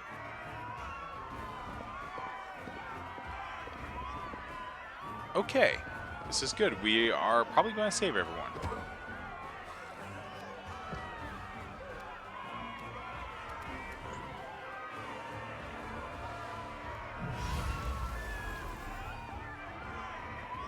Stab. Stab.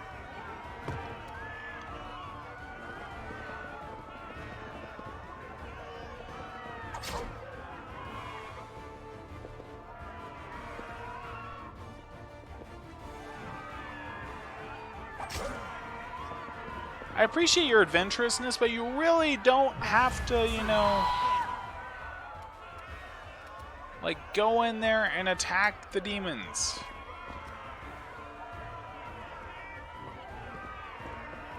You are half naked and have a dagger.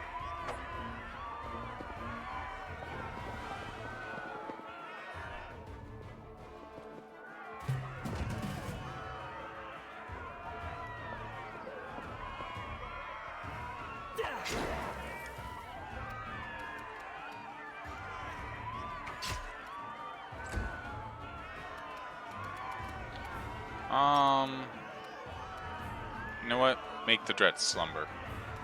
The Dretch is asleep. The Dretch is dead.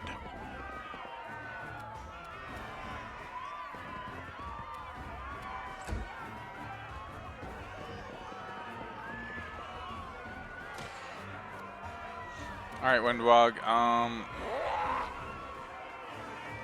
I believe in you. Oh, you actually hit. Good job.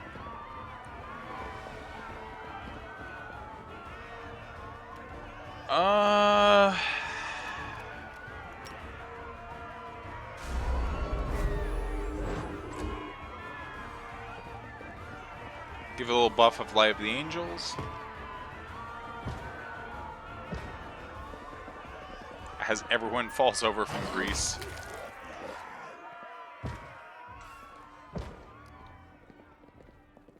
Okay.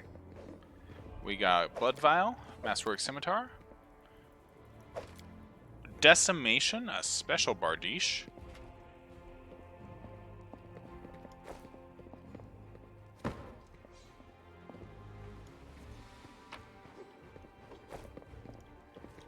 Yeah, the one just drunk noble who was like, oh man, these guys, aren't they so cute, just is dead. And we saved everyone else. Damn, that's pretty good.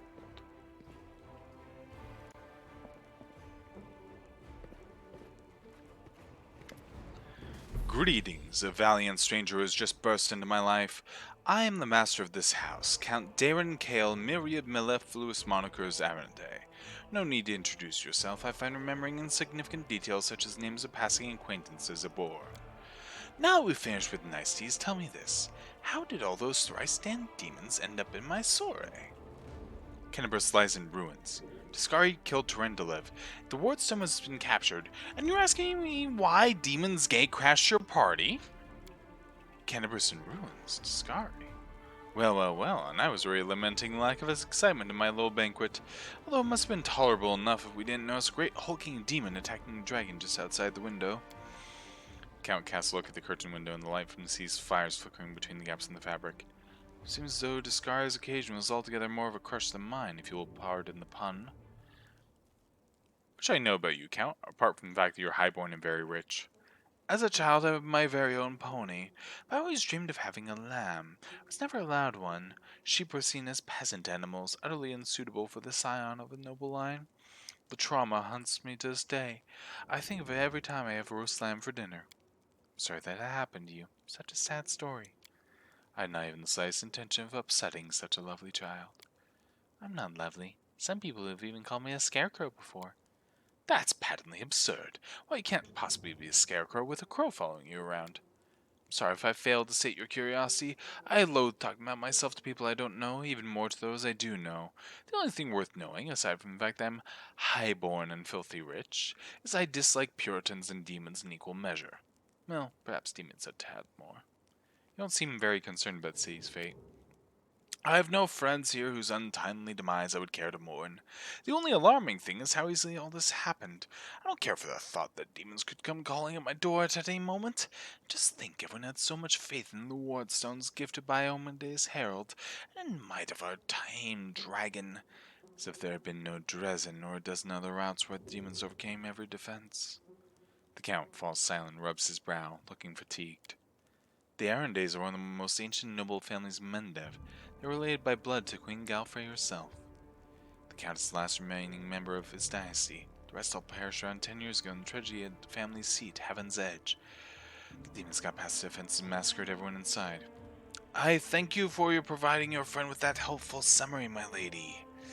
The Count's voice drips with courtesy, but he somehow manages not to sound thankful at all. I believe I've seen you before. With that hilarious buffoon, Horgus Squirm. I sincerely hope you're not engaged in any kind of sordid arrangement with him. The thought of something so splendid in proximity to something so grotesque makes me feel quite ill. You deserve a better fate than that, no doubt. Your civility knows no bounds, Count. I most assuredly do not have any arrangement with Master Guerre. As Camellia speaks, hints of a carefully suppressed irritation slipped into her voice. Expect a little gratitude for saving you. Of course, where are my manners? The Count briefly inspects his hands and selects the ring with the largest gemstone, moves in and tosses it to you. There, you can also poke about the house and claim whatever takes your fancy. I imagine some of you already have that in mind. I'm feeling very attacked right now. Fucking Wolchif. You can go to Defender's Heart. It's under protection of Erebeth, Terbate, and Eagle Watch. I thank you for the invitation, but I'm not quite as desperate as it may seem. At times it is better to be surrounded by the repugnant mugs of demons than the sour and dour physiognomies of Iomede's righteous paladins. Seal raises her sword with a flourish and uses a smooth surface as a mirror. What about my physiognomy? Sour enough for his lordship? Don't worry, another few minutes with a dazzling counter and it'll sour like week old milk. What's this? An attractive paladin with a sense of humor? You're a veritable walking scandal. Either way, my mansion is now safe. I have a pair of half-decent guards. I just need to drag them out of the storeroom and bring them to their senses. I ordered them to drink a love potion, you see, for reasons which seemed extremely witty at the time, and the state of inebriation I then found myself in. They can guard the house while the valorous paladins beat back the demon assault.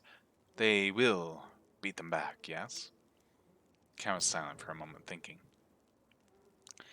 As regards myself, I feel like stretching my legs. I know rudimentary divine spells, I am no friend to demons, and I elevate any society that I deign to grace with my presence. I shall accompany you, only for a short time, of course. I have no desire to remain at the vanguard for a protracted period. What say you, my ephemeral but highly diverting acquaintance? After all, Lord Zacarius spoiled my party. I now burn with the desire to spoil his. Thoughts? I don't like this guy much at all. Not even because of his personality, but just I sense something dark about him. Licking her lips, Windor casts her predatory gaze over the Count, lingering on his face and trim figure. He's handsome. Having a spellcaster in the party is always useful, too. If he's strong, he'll make a good ally. If he's weak, he will die instead of us. He has all these friends at his party, and he still looks so lonely. We can take him with us. Maybe it will make him feel better. Don't ask me. Having him tag along would be like going for a nighttime stroll through the back alleys with a diamond tiara on your head. Even I don't like that kind of attention. Count's presence can only benefit us. I think we should say yes. Deal. Capital. Good acquaintances that begin and end at just the right time often leave the most pleasant memories, wouldn't you say? So, I have to decide who to not have in this situation. And that's tough. Because I actually really like our party. He brings divine spells. But so does Camellia. What I will probably do is I will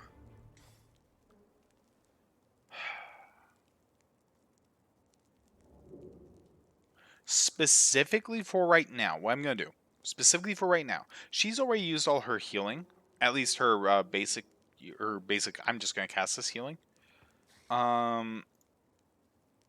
We're going to take him specifically just for right now, because we have to bring Camellia with us for Horgus Squirm. When we complete the Gwyrm Mansion and go back to Defender's Heart, we'll trade her out for Ember. I would like a slightly more dedicated divine caster than her. She's not really good on the front line. She's not really good as a divine caster. She's just not really... She's not adding that much to the party right now that we don't already have with someone else.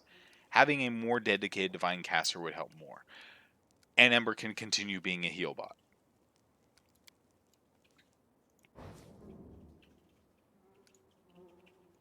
Speaking of, he is an oracle.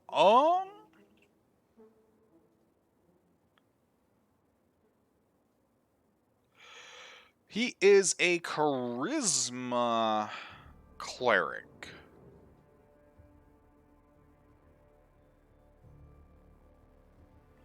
Gotcha. He's like a favorite soul in D&D. Okay, he's a charisma cleric. Let's see here. Of our options, he already has great charisma, which is good. I think of our options, I'll get the intelligence to even it out and get more, skill points. Okay, first of all, have some lore religion. Have some persuasion. Having someone good at lore religion would be good. Although, you also have okay, like, wisdom.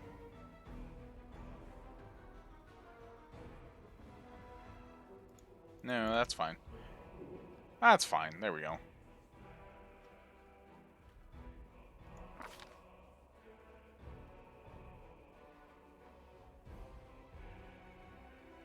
You don't have any healing, which is fine, honestly. We're not taking you for healing.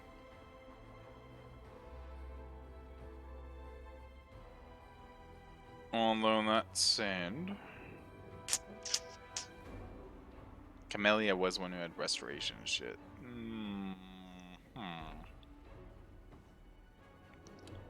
Okay. Let's have you have lesser restoration. Just because having lesser restoration is good just in case we really need it. That's your one really welcome your company. supporty thing I want you to have. Is lesser restoration just in case. And you just gain the different...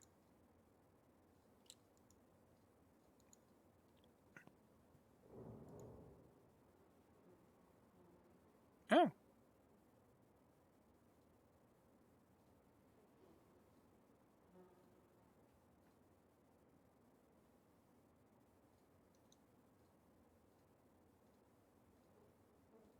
All of the cure or inflict spells Cerealists have known... Oh!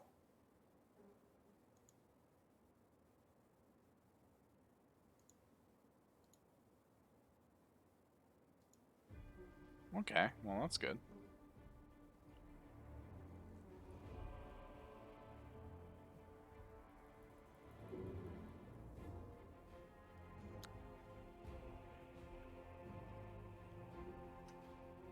Okay.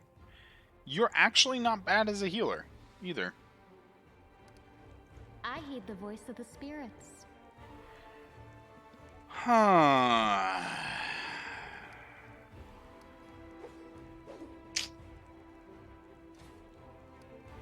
Well, we'll see.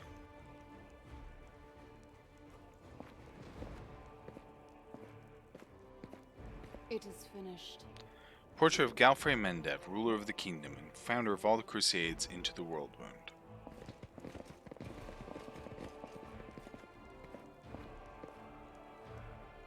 The intricate patterns in the heart depict the stars, the moon, and butterflies, the hallmarks of the goddess Desna.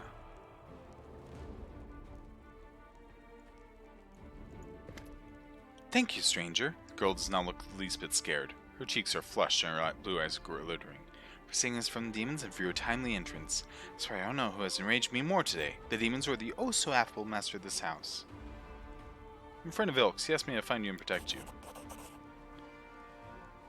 Ilk's is alive! He's made a brilliant new friend. It's a shame it had to happen now, when the city's under siege by the demons. Those pig-headed inquisitors are pursuing us instead of doing something useful. How'd you end up here? Holren's hounds found me in Wallflower when they tried to capture us. I distracted them and I lost them in the streets before charming my way into this party.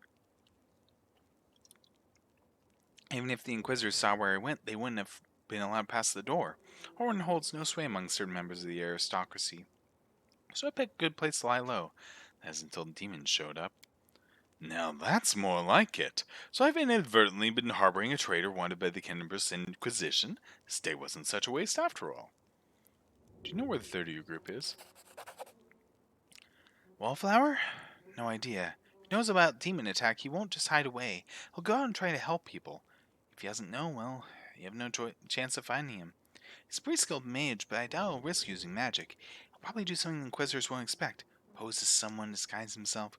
We had a great selection of masquerade costumes in the temple.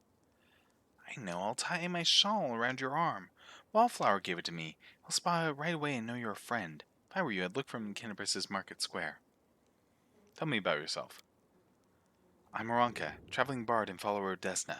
Many of my fellow bards are rootless misfits who wander the world, unwilling or unable to live a normal life. For me, that's only partly true.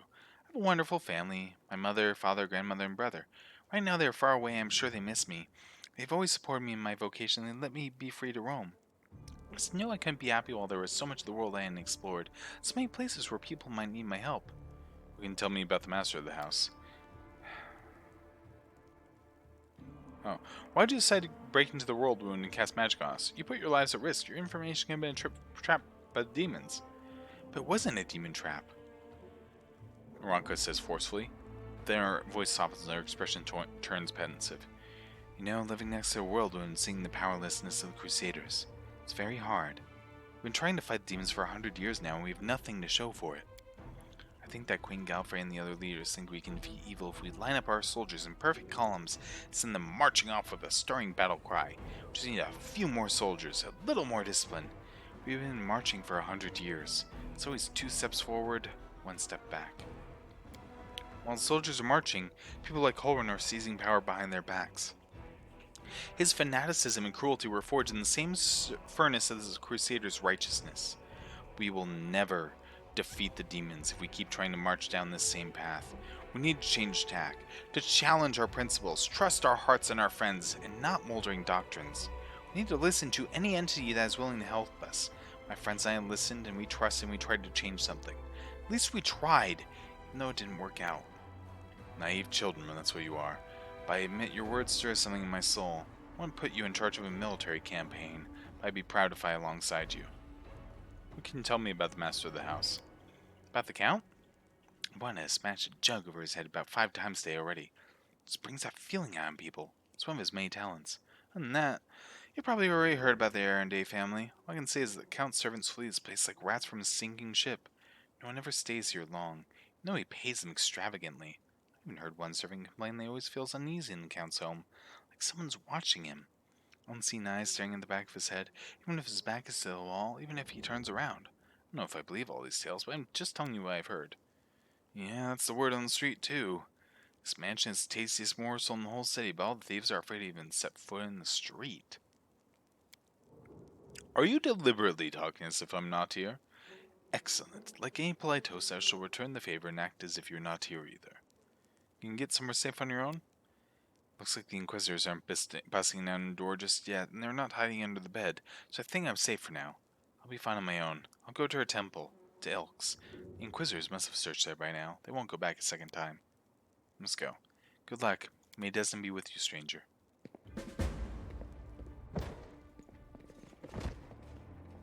I just love the occasional thud. Oh, I'm gonna save before I do this.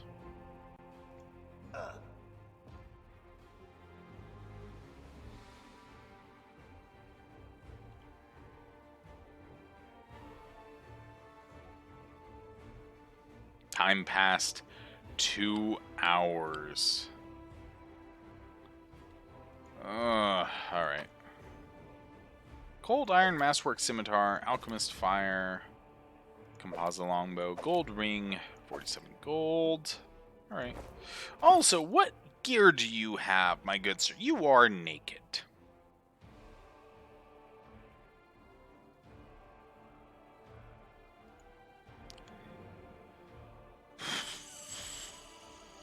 You are a divine caster, so it doesn't matter what you wear. Not like you can mobility or athletics anyways, so...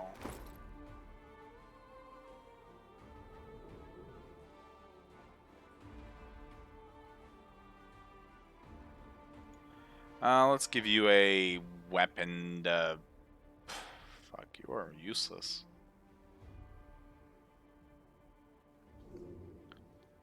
I'll give you a dagger. There, have a dagger. You are over encumbered.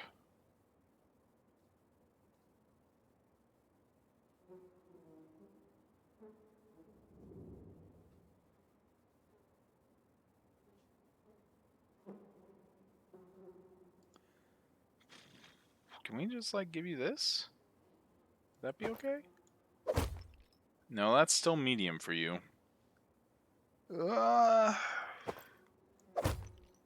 There we go.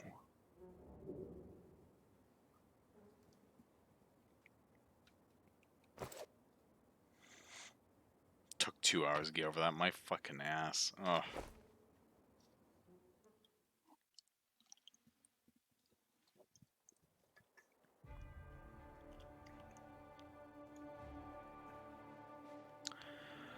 Well, let's go to Worm's mansion. Less than an hour, luckily.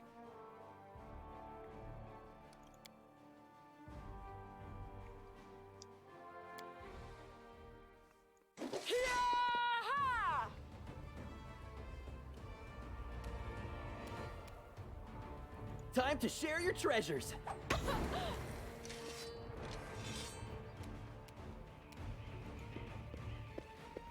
Why am I in turn-based mode?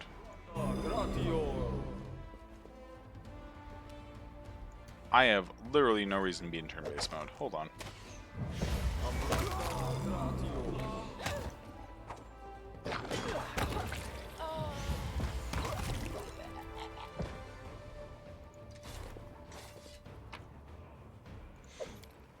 I'll take that masterwork glaive.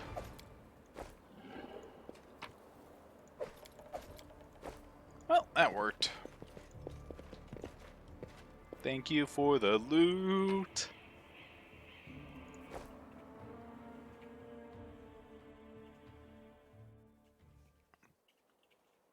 Onwards to Horgus Worm's mansion.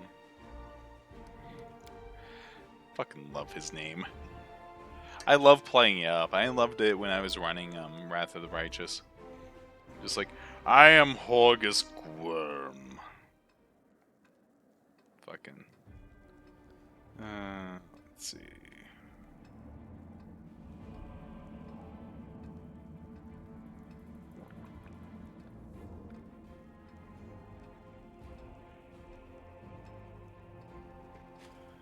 Alright. Ah, there you are. At last. You certainly took your time. I thought perhaps you got lost on the way here. I was already regretting not drawing you a map. Horgus's relief is palpable even through his grousing. It's a tragedy to see one's house in such a sorry state, and I always had a few guards in my service, you know. I hope those blockheads died honorably and didn't simply flee at the first sign of danger. Horgus turns toward the corridor with pensive expression on his face. My manor, you see, contains several items that are of great value to me. I wish to retrieve them before they are discovered by my fellow citizens, who in the current chaos seem to have taken to thieving and marauding like ducks to water. So here's what I want you to do. Take a stroll through my house, peek into the rooms, and if you find anyone, kill them on the spot.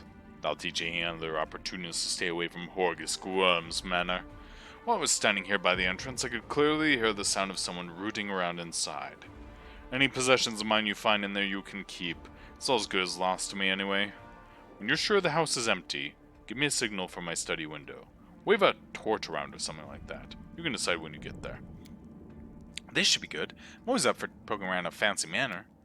Done many things in my life, but playing the part of an intrepid mercenary, rummaging through someone else's tastelessly decorated and poorly planned mansion is a novelty to me. How droll. I deeply regret that you had to participate in this, my dear Count. Come now, I love a good caper, even when the setting offends my aesthetic sensibilities. Why are these valuable items that they're worth risking your life by going back to the manor? Never you mind. I'm paying you to clear out the ruffians inside, not to ask questions. Horgus glares at you a few seconds before dropping his gaze. In any case, you will learn what this is all about just as soon as you clear the way to my study for me. So restrain your curiosity for now. You're not coming in with me? The very notion! You think I hire guards to do my bidding just so I can put myself in danger along with them? No, no, no, no, no. I've taken on my fair share of risk already today. All the same, you took the risk of coming here even though you were well aware of the danger. What is it that draws you here so strongly, like a moth to a flame? Camellia. That's enough. Oh, it seems I hit a sore spot. Girl quickly covers a smile that flickers across her face. All right, I understand. Well, get on with it. Or are you waiting for a special order? I shall await your signal. And good luck in there, I suppose. Horgus is a neat character, and Daeran, are you still watching? I'll go ahead.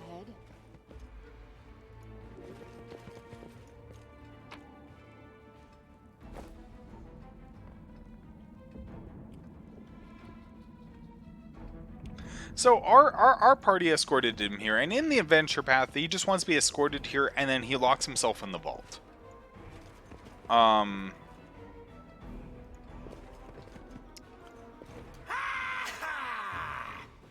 And that's pretty much the end of it.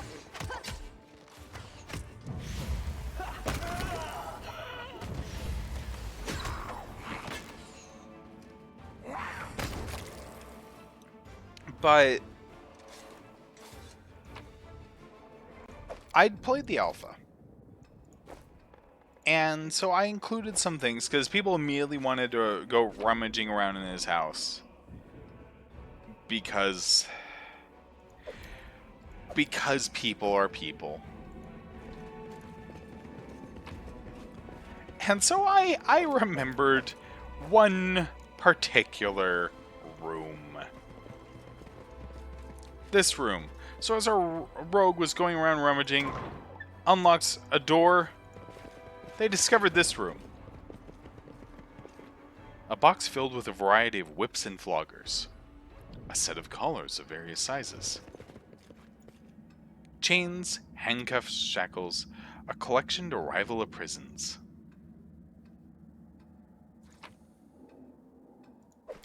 Sickle of Falter. Whenever this +1 sickle lands in an enemy, the target must pass a reflex saving throw or become staggered for 1 round.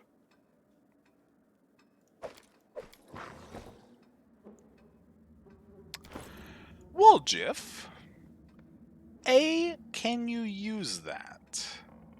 You can. B, are you already set up with a feat for...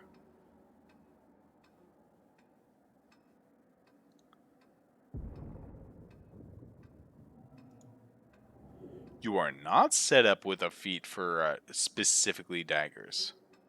Oh. No, you are.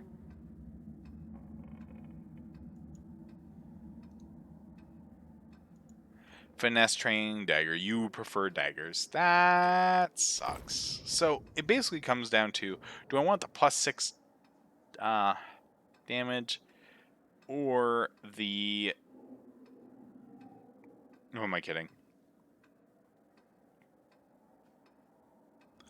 7 to 10 when equipped versus 2 to 7 when equipped. Or become staggered. Yeah, it's not worth it.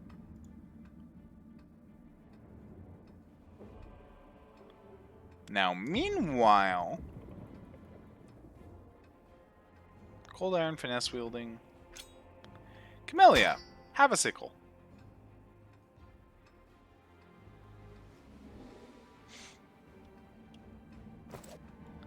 But yeah, we found this room that is effectively the BDSM arsenal.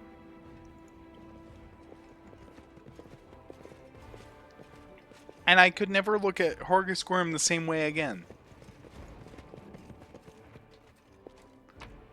Luckily, it would seem that Daeran is missing, so they don't get to know this little fact about Horgus Squirm.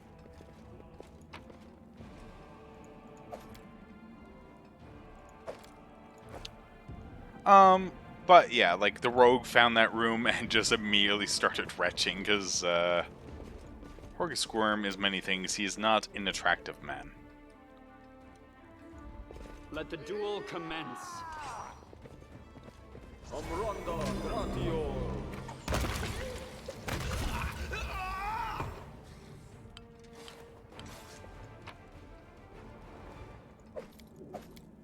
Alright. Open your heart to me. Ember did not have to see that room. You know what? That is very true. And that is very important. We're gonna channel positive energy a bit. damn, he's good at that, actually. Oh, hot damn. All according to plan.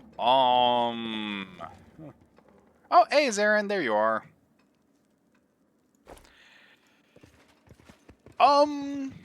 So here's the thing, Zacarius. We're in Horgus Squirm's mansion. There is an extra thing in here that explains things about Horgus Squirm's backstory that isn't at all in the adventure path. But it's basically, if you don't want to know anything about Horgus Squirm's backstory, you might want to mute for a bit. If, however, you want to see some stuff that is extra information about Horgus Squirm that is not at all talked about,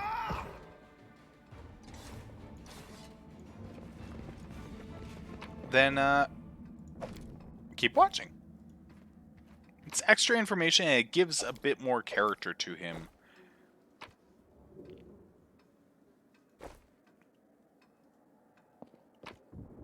And actually, I really like it.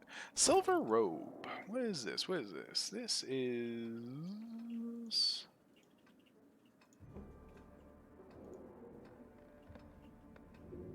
This robe grants the wearer a +1 bonus to all saving throws against fear effects.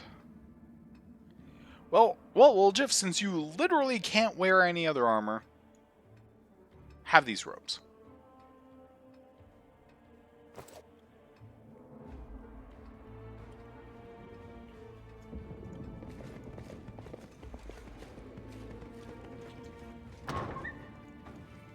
What's that there? Oh wow, you are really far behind. I know the way. Daeran, if you get this, I just now saw he's a naughty boy. So, that will give you an implication as to how far behind in the stream you are. Admittedly, as I take a look at this, oh yeah, my god, we're losing frames. I do believe In due time. my iron is not handling the cold well at all.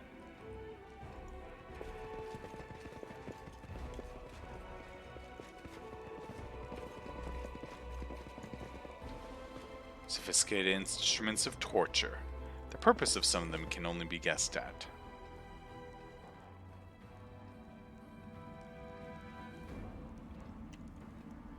I'll go ahead.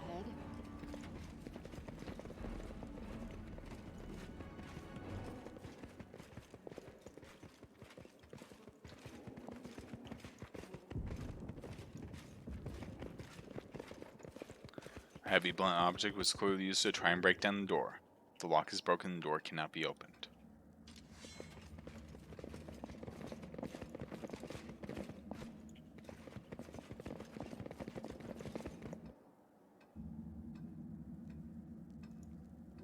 Door is locked by some unusual or magical means. There is no lock to be seen.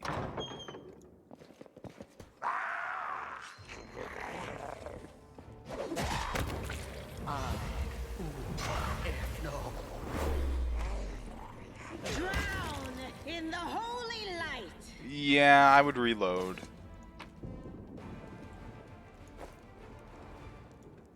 I would definitely reload. You're just gonna miss a little bit of combat. Like, not even difficult combat either. Like, it's literally just these basic demons we've been encountering all this time. The most they're doing is the occasional fear spell. You'll make a fine trophy. Didn't know I had it in me.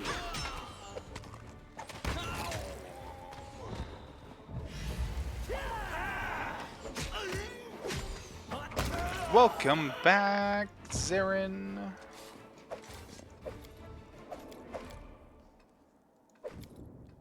My stream health is doing much better, it seems.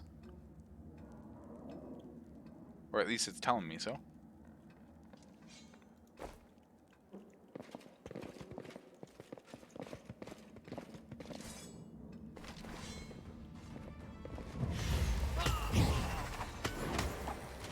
So it says here cultist slayer. That is not to be confused for a slayer of cultists, but rather is a slayer that is a cultist.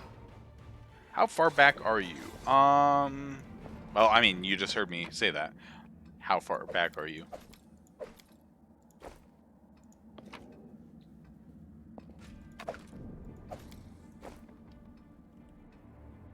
Just saw a Cambion die.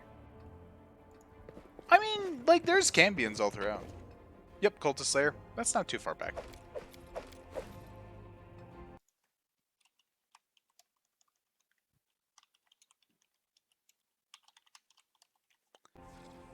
About 1-2 minutes, which is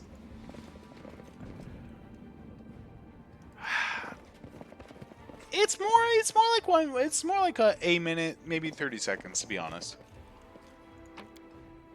And that's about normal stream delay. Like, I'm always going to be ahead of you guys. Alright, let me see.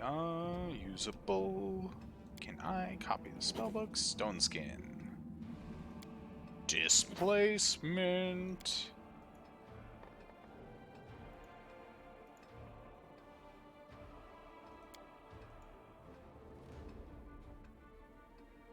Alright, awesome.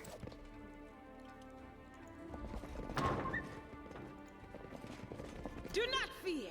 Do not dear. waver.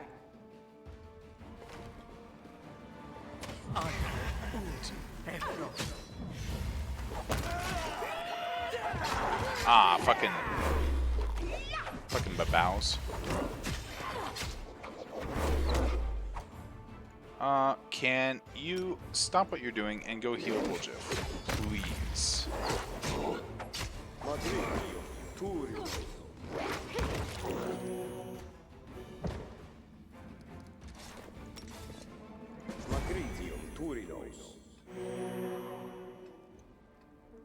Oh, skip the pleasantries. And a little.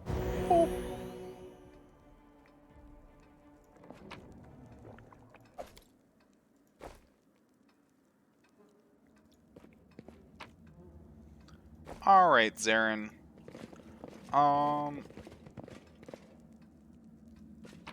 We are about to be at the exposition dump I see something over there. for, Horgus. Pretty good, aren't I? Short bow of code. This +1 short bow grants its wearer a +1 bonus on attack rolls against chaotic creatures. I mean, it's not terrible. It's not terrible.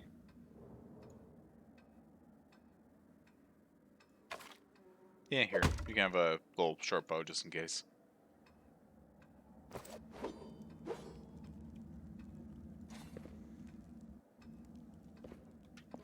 The mansion's clear. You're alive. Fine work.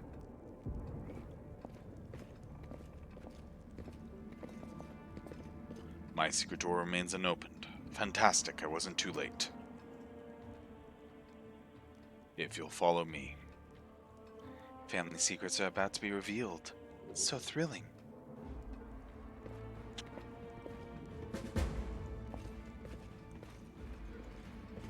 What a find.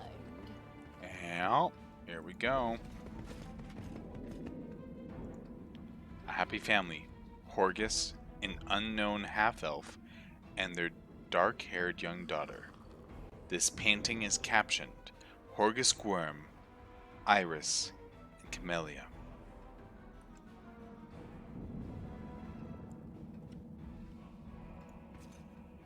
The painting depicts a thin blonde boy with sickly pale skin. The caption reads, Horgus Squirm, 9 years of age. Together, we stand. This is my kind of work.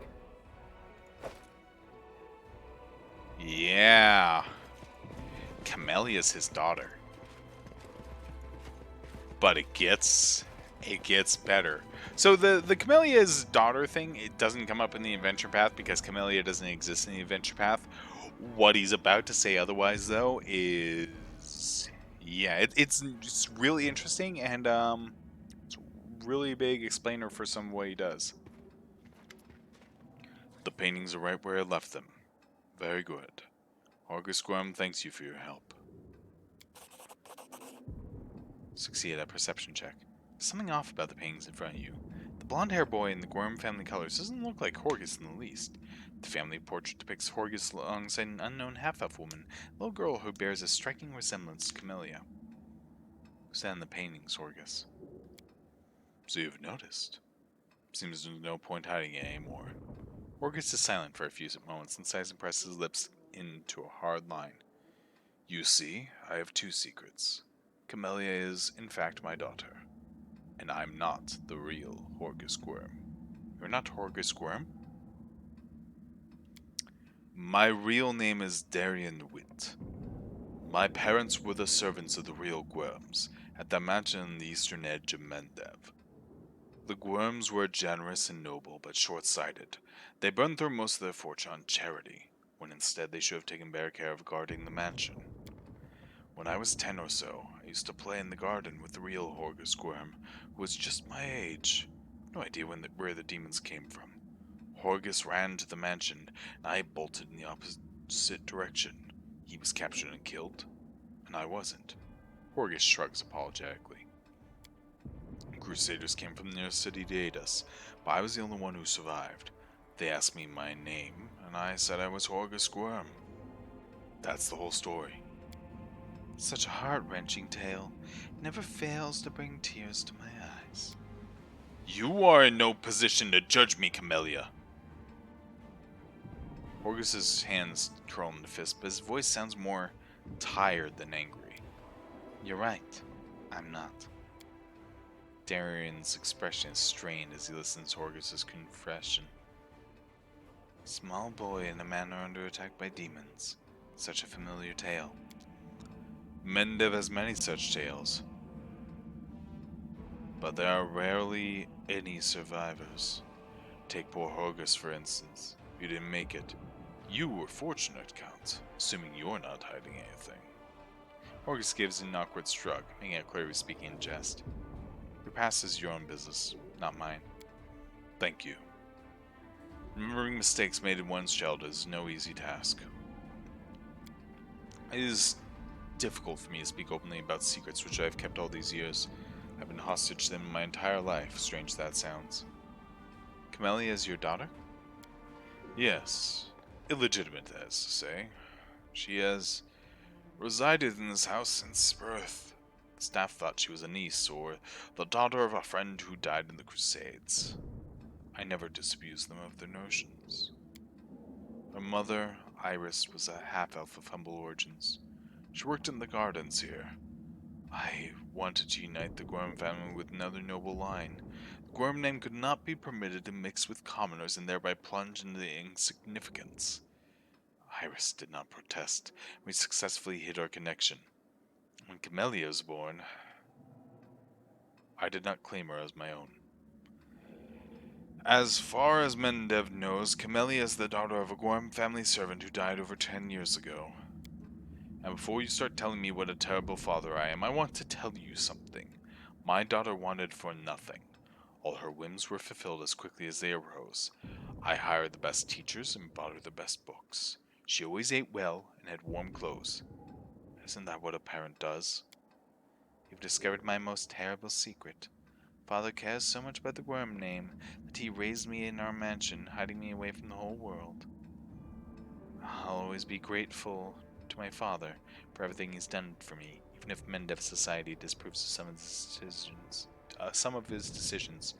Would it be insolent to me to beg your discretion regarding what you know about us?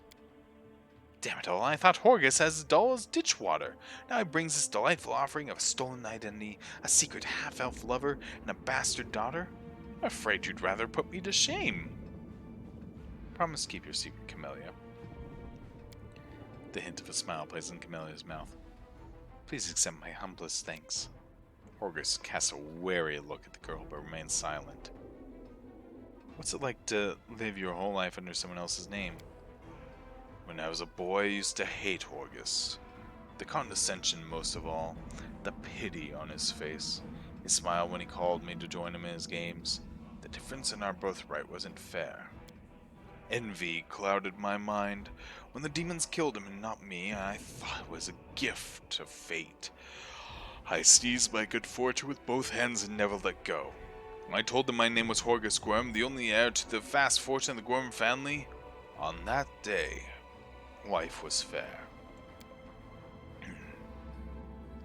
Unfortunately, it took me many years to see the generosity behind the condescension and feel the compassion behind the pity. I discovered far too late that Horgus was my friend, even when I didn't feel myself his.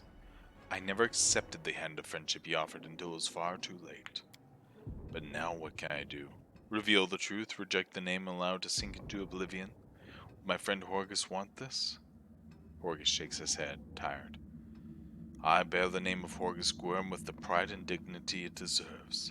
As a banner on the battlefield, I will multiply its merits, and the Squirm family will not be forgotten.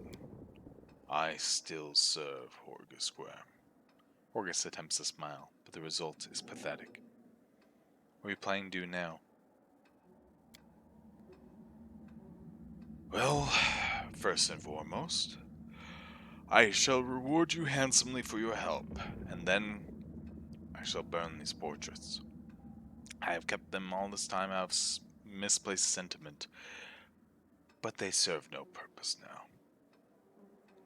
My ravaged home will likely be picked to the bone, and the secret room will inevitably be discovered. I don't want these paintings to be seen by anyone else. I see. Well, you certainly earned your payment. Here, it's a pleasure doing business with you. Horgus is silent for a while.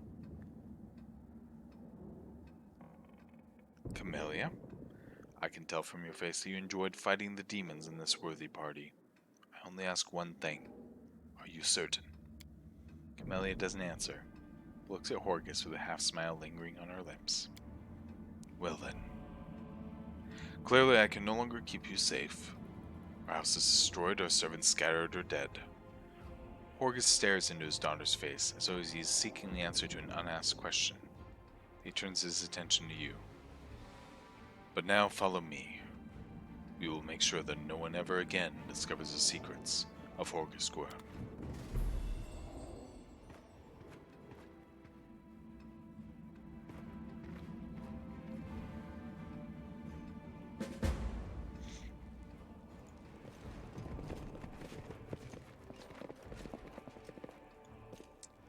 Scorched frames and burned canvases. No one will ever know what these paintings showed. Well, that's that then. Thank you for your help. Farewell, and watch over Camellia.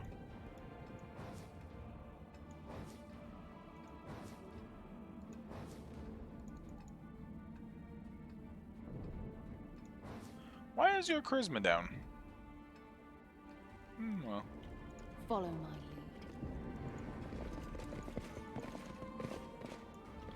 And that is the secret of Horgus Squirm.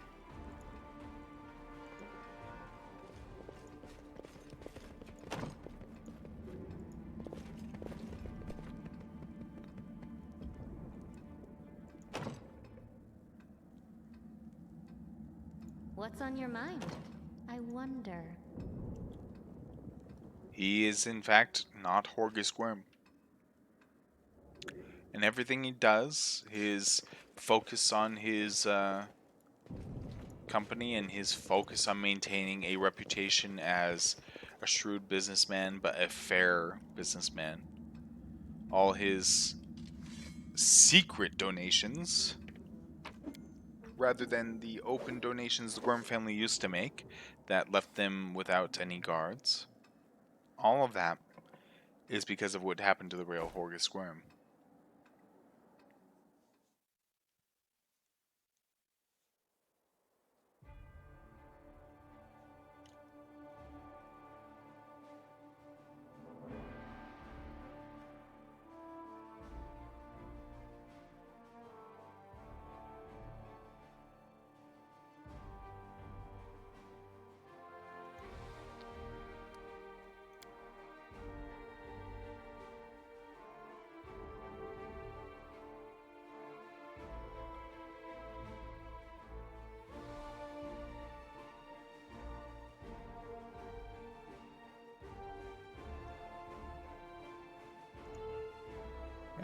failed.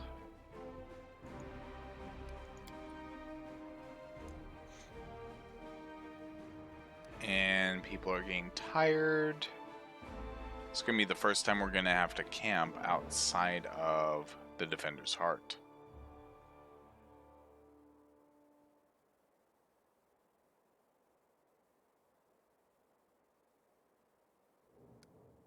We'll keep going as long as we can, but yeah. We'll do...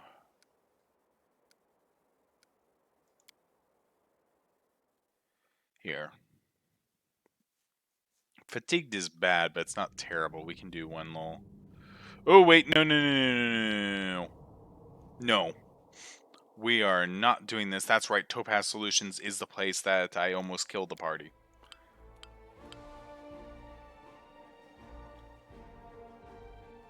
Thank you. Wait. Sela has a spell slot? Hot damn, Sela has a spell slot.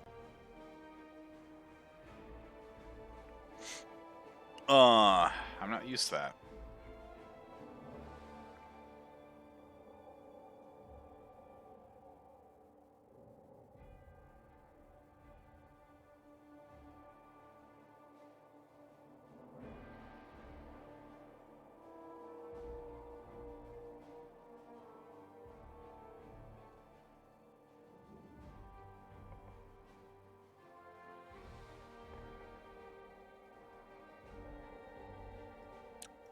Divine favor, please.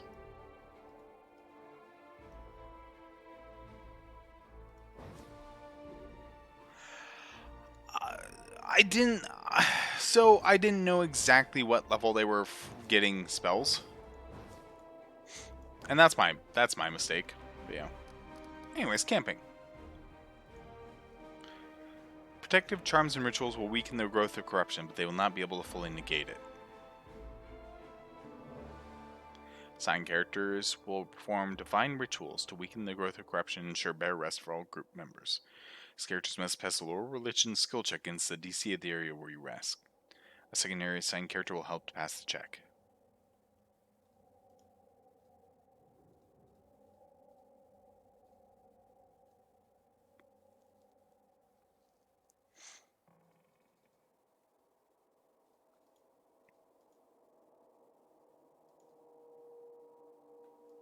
Camouflage.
I would like you to make a scroll of hideous laughter. No. Make a scroll of sleep. That's fine.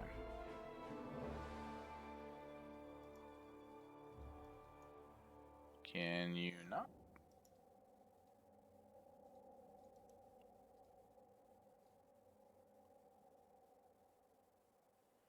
Do we not have a scroll scriber's kit?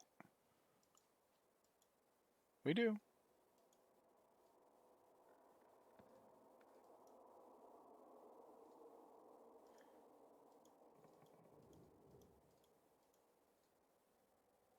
I wish I could see this.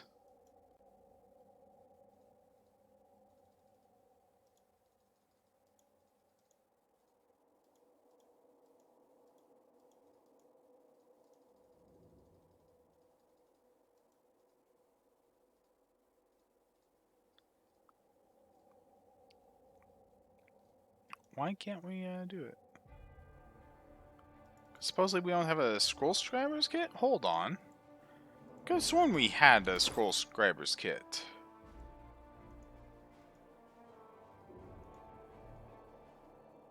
We do!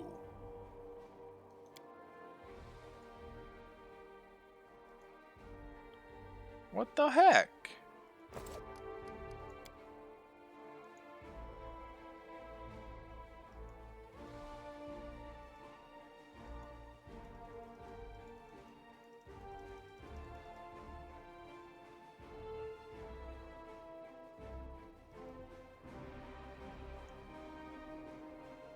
Is it because he is out of spells today? Maybe it's because he's out of spells today.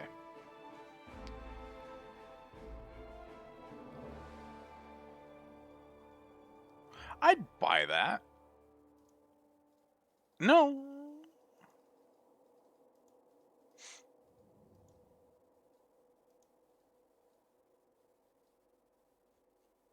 Huh. Okay. Do any of us have alchemy? You have brew potions.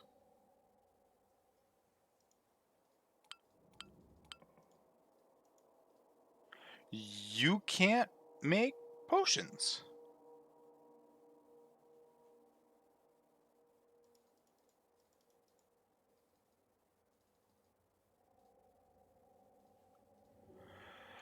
Okay,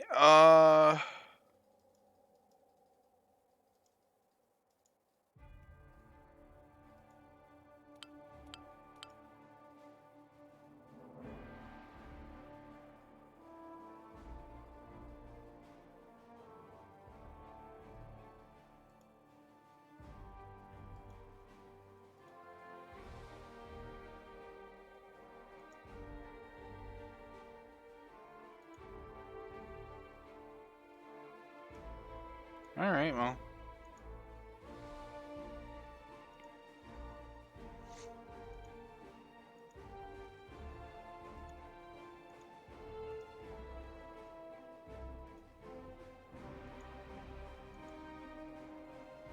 That's disappointing. That is very disappointing. Huh.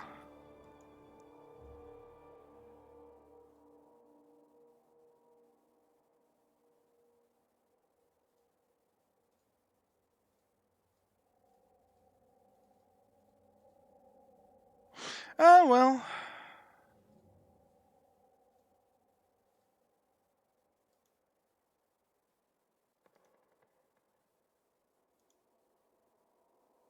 Honestly, don't even bother with the meal, just fucking... Well, you can give it +2.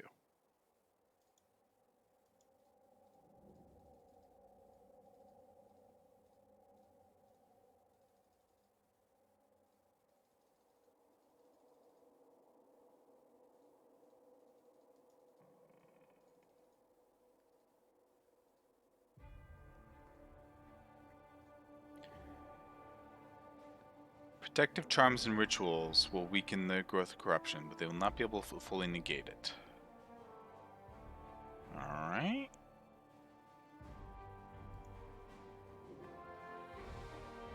Okay. God, that's irritating. I guess it's still a very much work in progress feature, so I guess that's the trade-off. Is just it's just currently not working, or maybe it's not working yet, or maybe I just can't use it like in this chapter.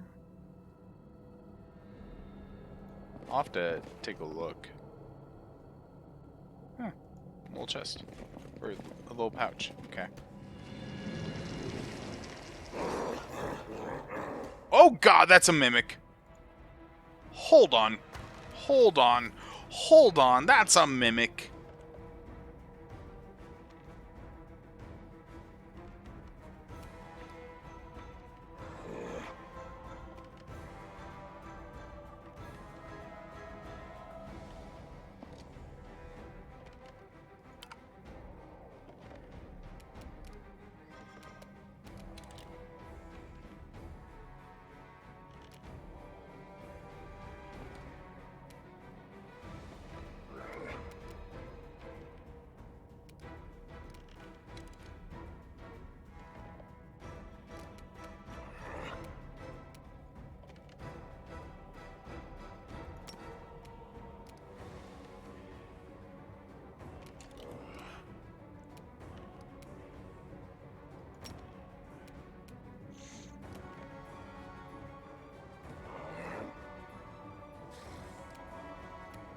Alright. No match for me. Okay. This is bad. Mimics are very, very dangerous. What level are we? We're level 4. We can take it, but there's also can be an alchemist. This isn't good.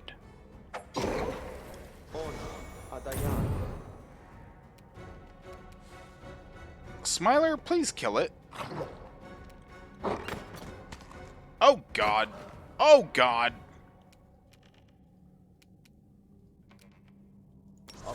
Please bless us. Rin, shitballs. Okay, what do you think here?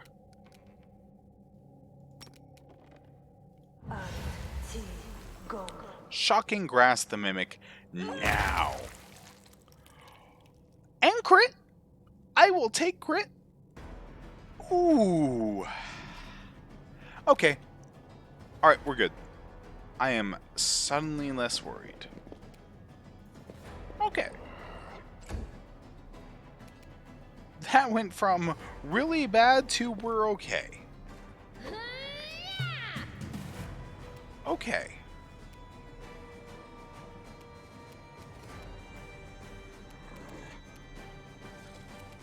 Distract them for me. Windwog, shoot him. A lot. He's tough. Oh god.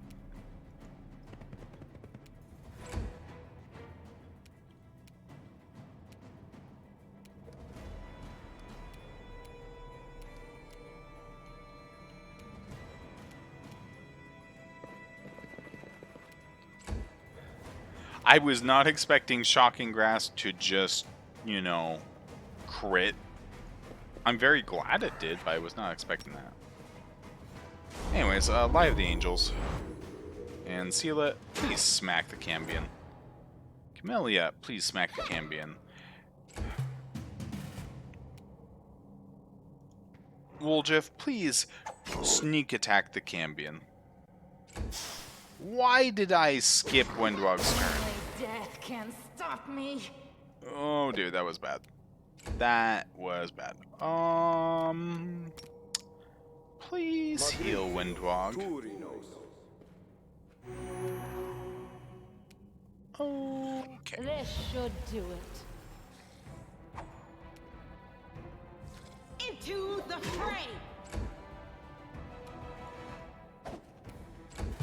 So it's not a Stab you or zap you. Why not both? it's definitely no Mandragora. But you know, a fucking mimic. You know. Alright. I was not expecting a mimic. Hot damn. And we don't get to explore the basement. Okay.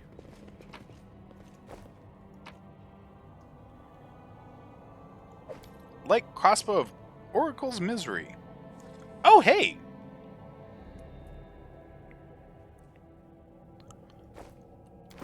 Well, hot damn. Congratulations on a weapon designed for you. Like, there was a reason why I was just like, Rin, get on that now, please.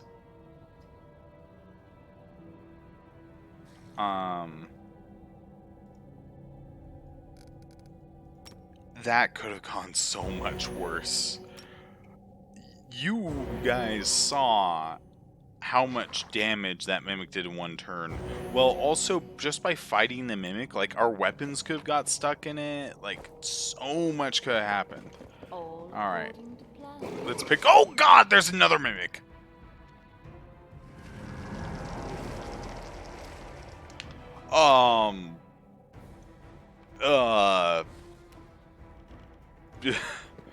Kill it?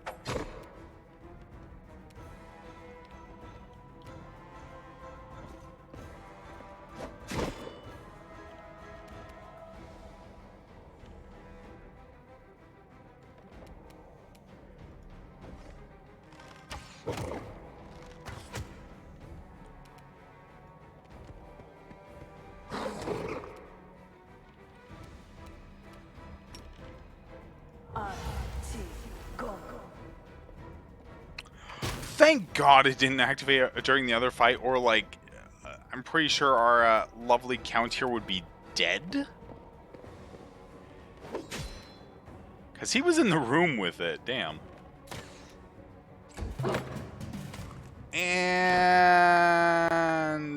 we managed to evade the second hit, but oof. A mimic exudes a thick slime that acts as a powerful adhesive, holding fast any creatures. An adhesive-covered mimic entangles any creature it hits with its attack. Opponents cannot get free while the mimic is alive without removing the adhesive first. Yep, we're stuck. Cover me, all right?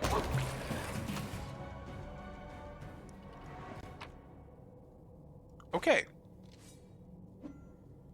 Okay. I want to shank this. Like, if I were a player in an actual, tabletop, and then it's like, and then there's one last chest, I'd be like, I shank the chest. I know the way. I'm giving it the old Dark Souls test. We got a cool crossbow? Like, that's mostly what we got. We got a good crossbow for our fucking oracle. Hot damn, that was pretty risky. That was closer than I would have liked.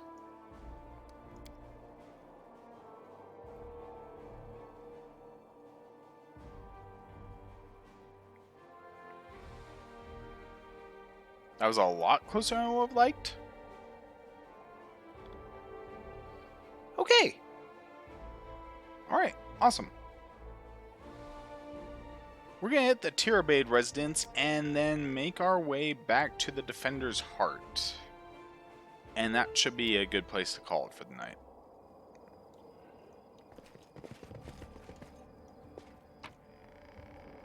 Neat. I feel silly for collecting all these, like, crafting materials now that I only don't work. Entranced Fighter.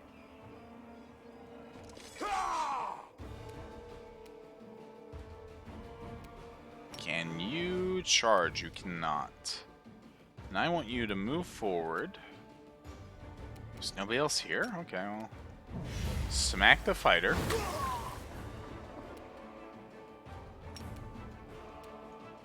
You keep him in melee. So in the adventure path, and in probably an encounter that I, in many ways, kind of regret how I handled it, there's an orc that's waiting in the house, and he's invisible. He's a sorcerer, and he silent casts several summoning spells, and he's basically there. He just kind of wear down the party, and then he goes for Anevia, who's usually still with you at that point.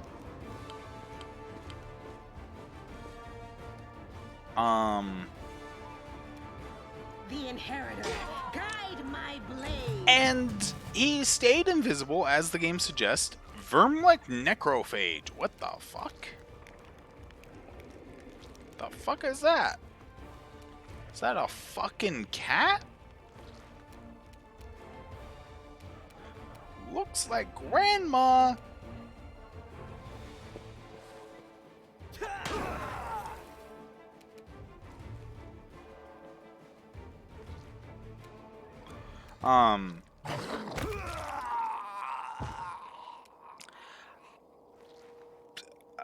But anyways,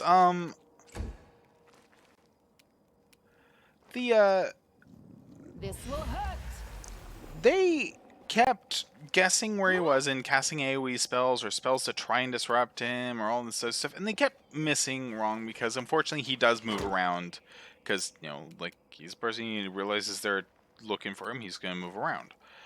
And it turned the encounter into a giant pain in the ass that took hours when it really didn't need to be. And it's one of those things where if I were to run this again, I'd probably change things up a bit. I'd have like have him have some like demon cohorts or something and have him attack more openly rather than just, oh, I summon a fucking beetle. Admittedly also, I discovered the beetles that he was summoning were supposed to be stronger, or rather they had resistances and stuff that I wasn't taking into account. So like, rather than, I summon a fire beetle, okay, we kill it. I summon a fire beetle, okay, we kill it. It might have actually proven a bit more of a fight, but like, overall, it's not a very interesting encounter, and it mostly just feels rushed. Or not even rushed. It just feels like it's not that interesting in the grand scheme of things. So, I definitely changed it up when I did that again. So I'm curious what they do here. Hey, good job, Monroe Lizard. You did your job. The invisibility, yeah, because they're just sitting there going, God damn it, we can't find them. Verm-like necrophage. I'm actually not familiar with what oh, wait, no. What am I saying? I know exactly what Vermleks are now. Yes, they're demons that inhabit dead bodies and use them as basically suits of armor. They're giant worm things. Okay, that makes sense. Yes, no, I know exactly what they are because of the adventure path. They do feature in the adventure path occasionally. I just forgot their fucking name.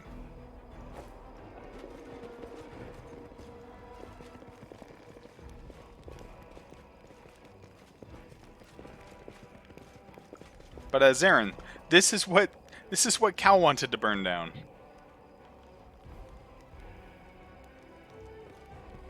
And now welcome to how small it was. Might be trap, might be treasure.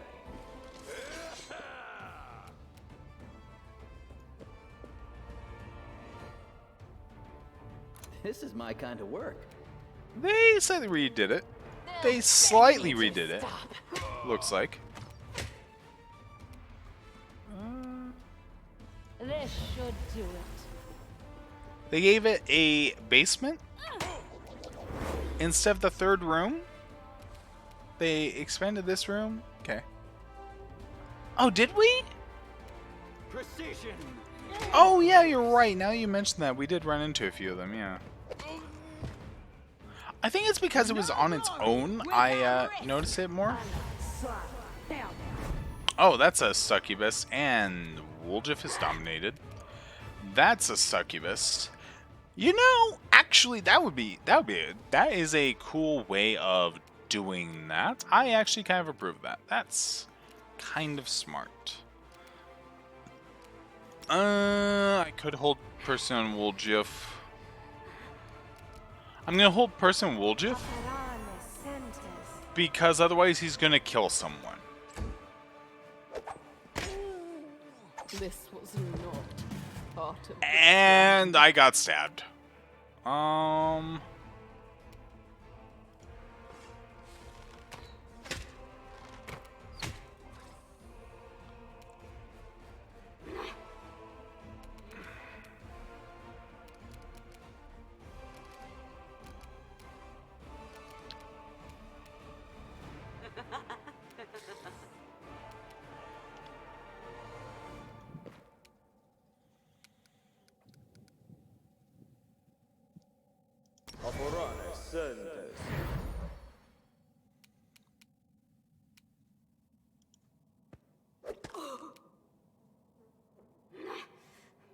Alright. So first of all, I would like you to smite evil.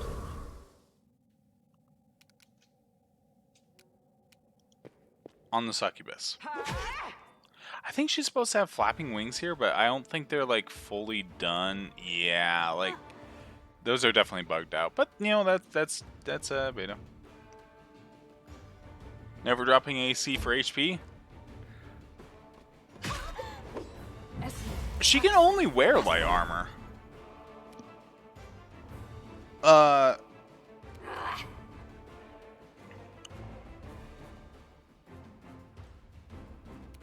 Did she just buff Woljif? I think she just buffed Woljif. Okay.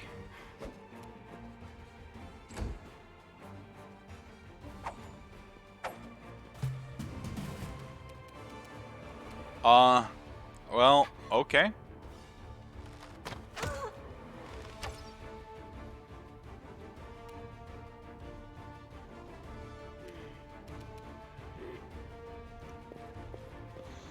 Anyways, we're gonna AoE heal.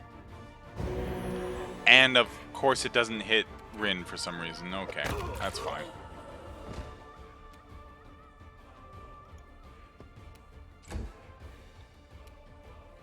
Into the fray!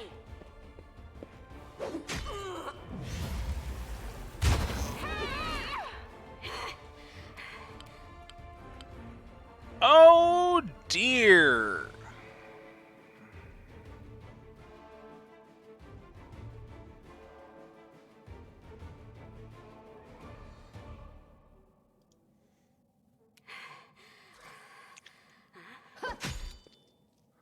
That is, that's nasty.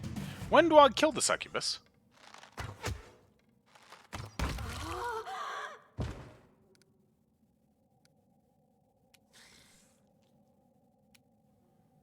Alright.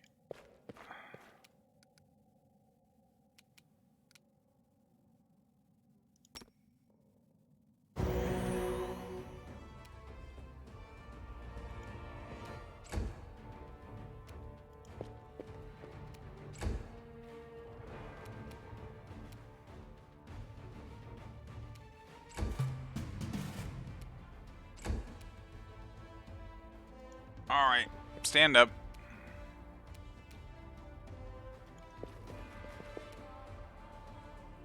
Okay, alright. Let's turn off turn-based mode. Nope, nope, nope, nope, nope.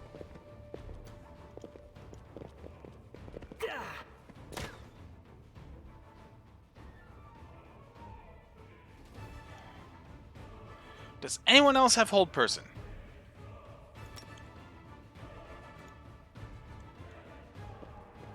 Rin is Greece. I can't die now. I'm not nearly rich enough.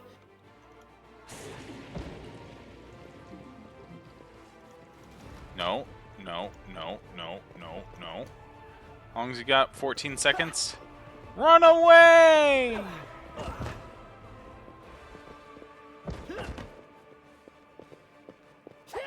3, 2, 1. Plan. There we go. Okay. We're okay.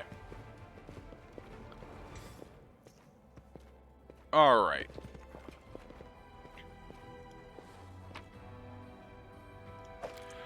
+1 rapier. Huh, okay. Alright, well, literally the same damage except without a magical effect. Okay, we'll keep with the sickle. Alright.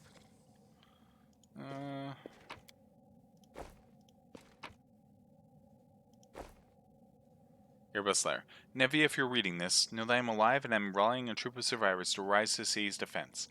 We're going to fight our way to the Defender's Heart Tavern, set up our command there, and hold the line until help arrives. Or if the goddess wills it, we'll launch an attack on the Grey Garrison.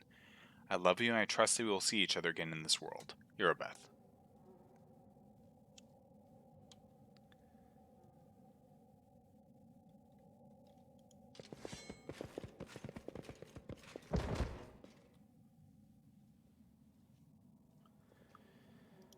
Yeah.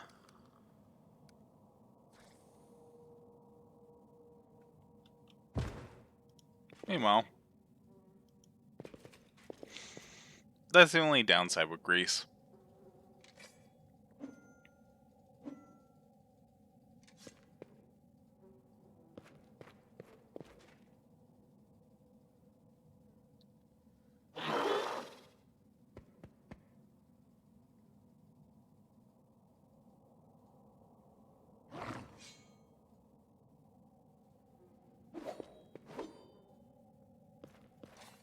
Anyways,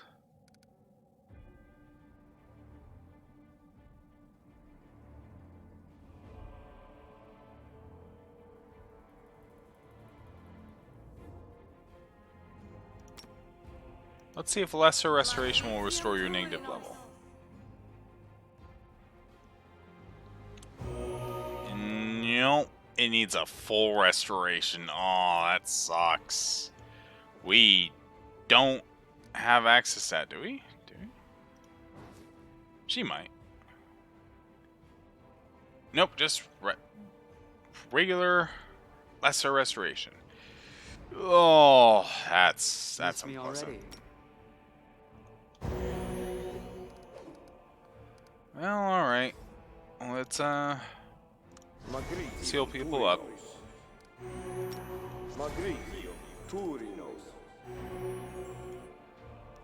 What's in the bit? Oh, it's not a basement, it's just the entrance. Okay, well that's different. In due time. Well, alright, and we got a +1 breastplate. It's pretty okay. There's worse things, there's better things.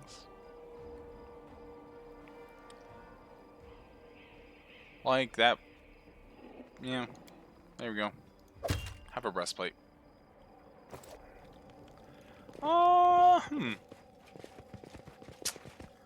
I don't necessarily think that was worth it because of her negative level. I think we can have that removed at the Defender's Heart, either by resting there in general or having someone. We'd have to pay to cast Restoration. Ooh, worth it, but still, god damn it. Oh, whoops. There we go. Alright, for right now, we have to get back to Defender's Heart,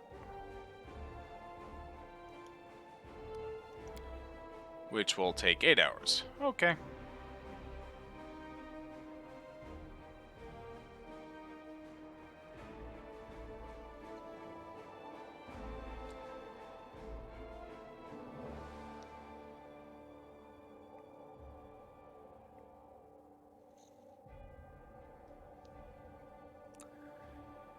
All right. Oh wait, we need to stop by the market square first too.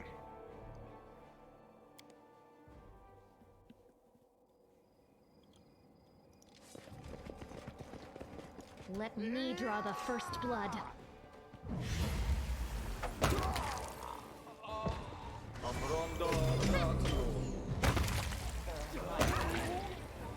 Wendwag. Wendwag. Yep, there we go.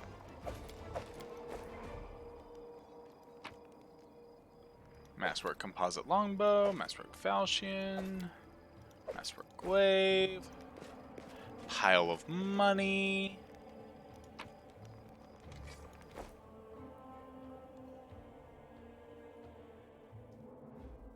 All right, let's hit the market square because we'll find the last frickin' Desna person there.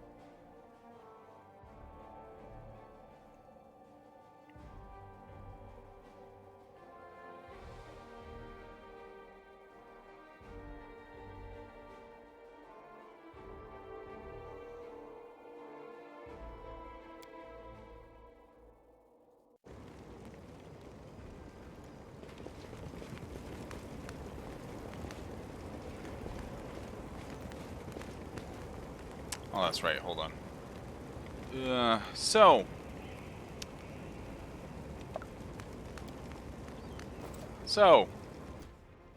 you might ask, where the fuck is this guy gonna be? You see this one crusader right here who has like a crossbow and a helmet, who was briefly talking about being out of spells? It's him. The eyes of a young lad peer out at you from under the massive helmet. This proximity is obvious as armor is ill-fitting and mismatched, and the helmet specifically is either very poorly made or a theater prop. Pardon me, I saw you with that shawl. Does that mean you're a friend of Aranka's? I'm saying, of course it does. So...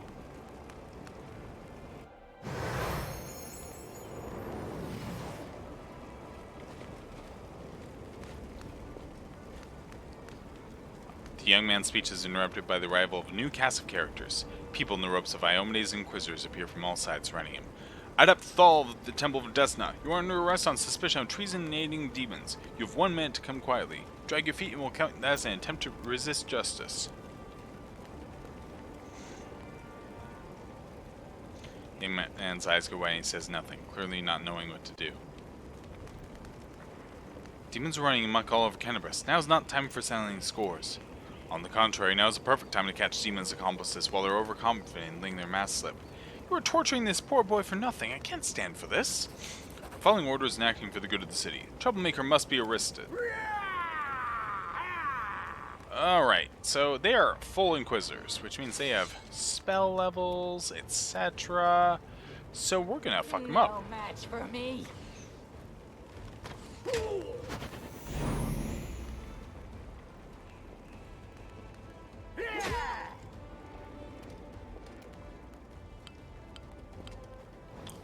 Why are we... Oh, because we have DR piercing. Okay, I was like, why do we have damage resist? Not that I'm complaining.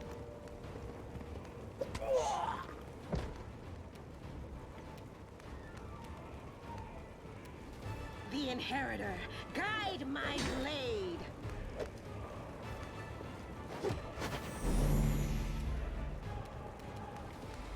The spirits demand your blood! Distract them for me. That's not good. They're rather tough.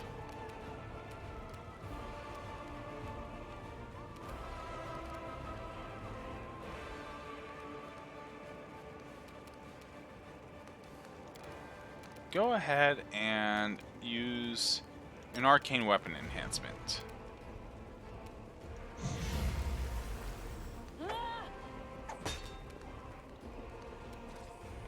Can we get a bless going on? We are missing a lot.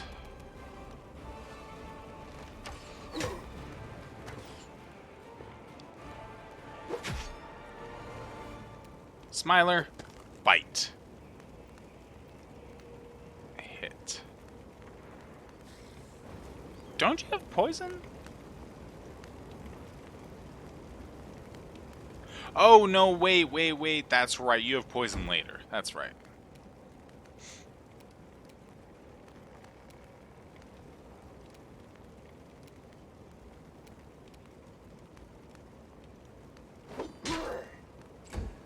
The Bless definitely seems to be doing it. And in addition, Bane! They all succeed their will save. That's great. Oh boy, this is great.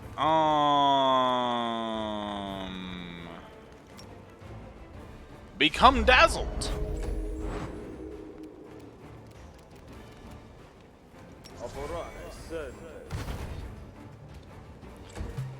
They have really good will. Okay. All right. That's one less Inquisitor. Windwog is still a really good shot, so that's fine. Smiler. We got a couple people who are hurt, so we're gonna channel positive energy, heal the living. Though that heals them too. That's great.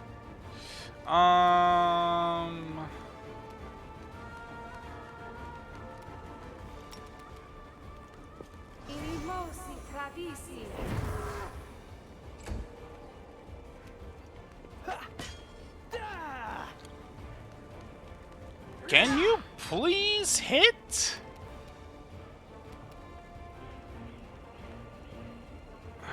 +21. You have a +11 to hit. Roll average.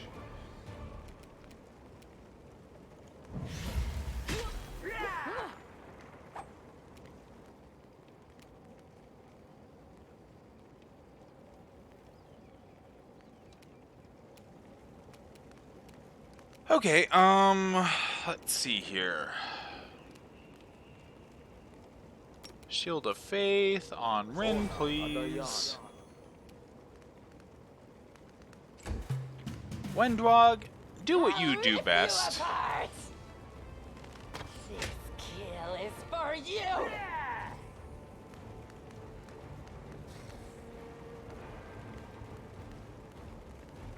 Shouldn't you have? Oh, yeah, he did get cursed. Okay. Yep, he is now suffering a curse. Good.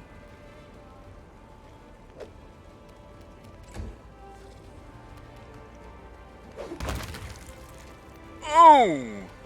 That works. Alright, Camellia. I'll cut you wide open.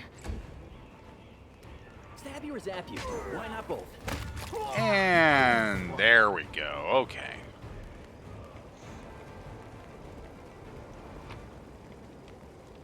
Cold Iron Masterwork Longsword, Cold Iron Masterwork Longsword, Cold Iron Masterwork Longsword, some crossbows, a potion each. Baby.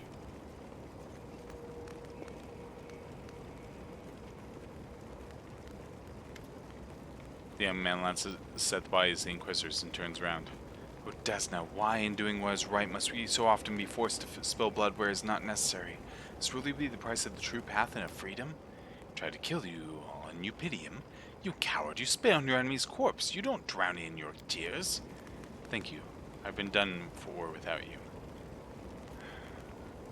Clash with the Inquisition was bound to happen sooner or later.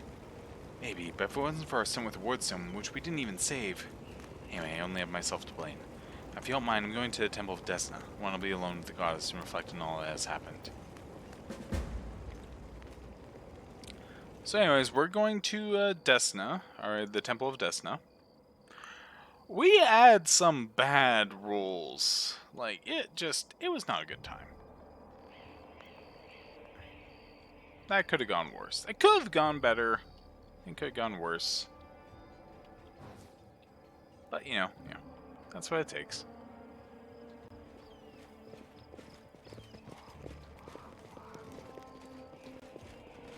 Interesting fact, our party at level 4 is the same level as the party I'm doing in the adventure path.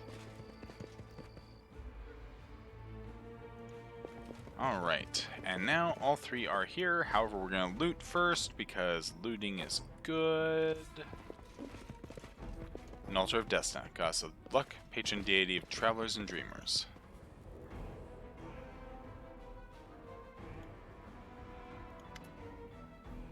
Elks, Aranka, and Thal sit side by side, like sparrows on a tree branch. They seem happy despite the chaos going on around them. If it isn't our rescuers, glad you've come. Sit with us. I'm pleased to see you're all fine, but there's so much work to be done in the city. That's true. Can we give you a gift before we go? We wouldn't give the same one apart from the person who bravely defended us from injustice. Injustice inflicted by the people who should be the pillars of law and order in our city. Our gift is a song. We call it Starward Gaze, and it came to us from the true servants of Desna from our domain in Elysium. The song can gift a soul with renewed vitality. Just listen. Do I get a gift? Can I swap my song for something else? Say, cash, or even a snack of some time? Those in school in the arts can't possibly appreciate that some songs are worth more than gold. Those who've spent their whole lives eating sweet 3 square meals a day, sleeping on silk sheets, don't realize sometimes a crust of bread is worth more than gold.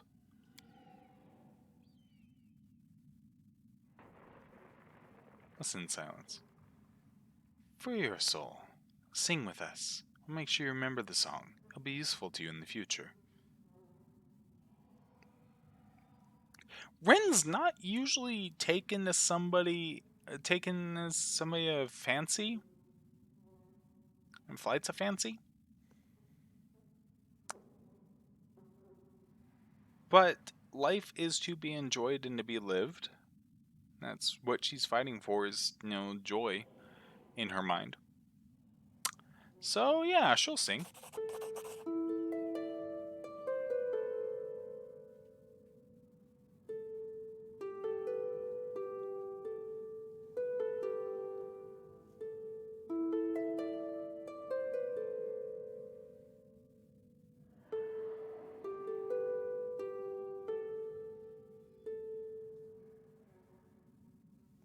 You repeat the melody, feeling it coming from somewhere within your heart. And then, when the music stops, Rin finds herself in a place that looks nothing like the ruins of Cannabis. It all happens in the space of a blink. She closes her eyes on one world and reopens them on another one entirely. A delicate twilight envelops this new world, with streaks of moonlight breaking through the gloom.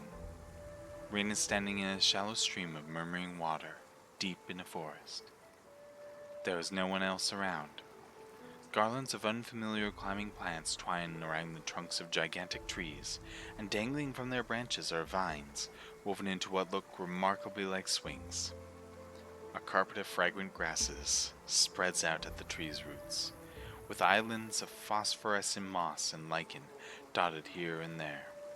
Small, smooth stones with a strange mirrored surface are scattered across the stream bed in which Rin is standing. The stones catch the light shining down from the heavens, making them gleam silver, and making the ordinary little brook look like a string of darkness, carrying a sprinkling of stars through the night. Rin is sure that she has never been to this place before, and yet it all feels so familiar. It is a manifestation, not of dreams or fantasies, but of that special way of looking at the world that only children possess. When a glint of light reflected off a piece of glass becomes a fallen star, when an oddly shaped stone can be a remarkable artifact, when every shadow or twist in a path promises mystery or an incredible adventure. A single glance in the forest stream brings this feeling rushing back.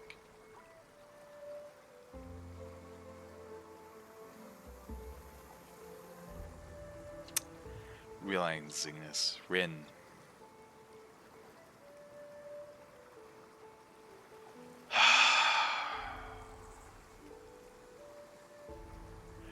So, if I were to make a character that was based off of me, rather than my username, my screen name is Zetrin, and this is based off this character because I really enjoyed playing the character and I really enjoyed writing the character. And it was a very fun character to play, but Rin is nothing like me in so many ways. This is the mystic path I would choose. These are the ideals I personally strive for.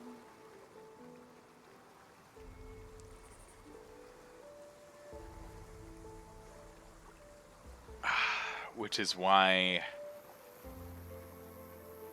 it hurts that she's not going to be going this and would reject this.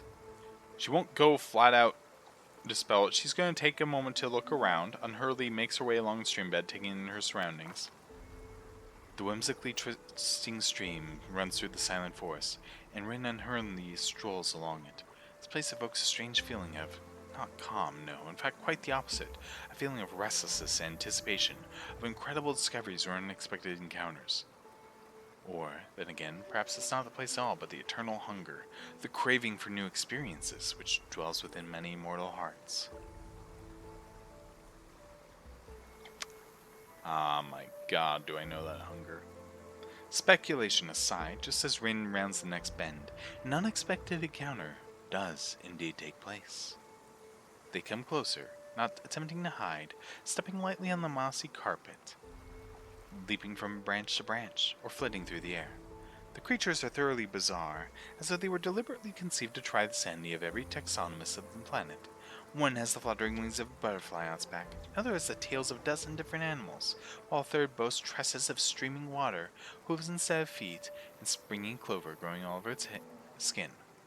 "We have a visitor!" exclaims one of the strange creatures, and it immediately runs along the stream, setting up moonlight-silvered splashes with every step. "Who are you?" "We are Azatas, the children of freedom," says one of the creatures, carelessly swinging from the branches of a tree. "This forest is our home for today. Tomorrow our home could be a lake 100 leagues to the south, or an underground cave in the azure ocean, or a castle of clouds that scatters in the dawn breeze."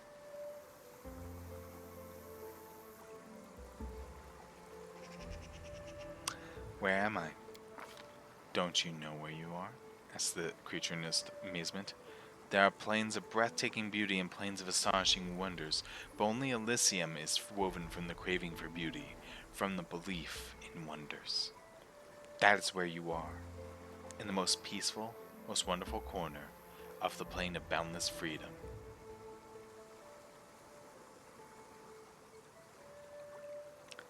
How did I get here? We don't know how you came to be here, says the creature with a dozen tails, smiling. Mortals rarely come to Elysium during their lifetime, but here you are, which means that something must have brought you, something in your soul. If your soul did not harbor even the slightest spark of freedom, yearning and compassion, you never would have found your way here.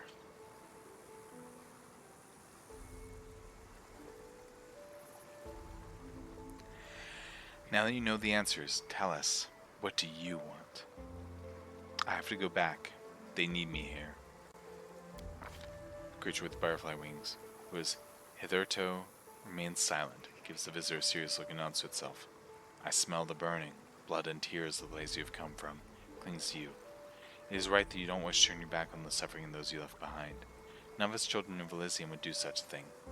Go back, be a bulwark against evil and strife. Your past is true. But would you like to take something from this place as a memento? The question hangs in the air. Though the words that Zetron utters next are merely words, not a spell, nor a military command, they seem to have equal bearing on destiny and life.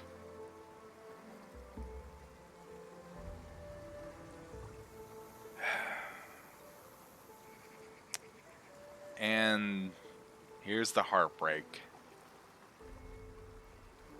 All of this absolutely calls to me specifically. The entire reason I stream is I love entertaining others. I love being creative. I love experiencing new things and getting to share those new things with people. Like, I have often joked that if I were a D&D or Pathfinder character, I would be a bard. And it's true. I've spent most of my life pursuing things like in the theater, in acting in general, in writing, in music. I adore creativity and freedom as everything that I strive for, and I truly believe art is one of the greatest joys in this world.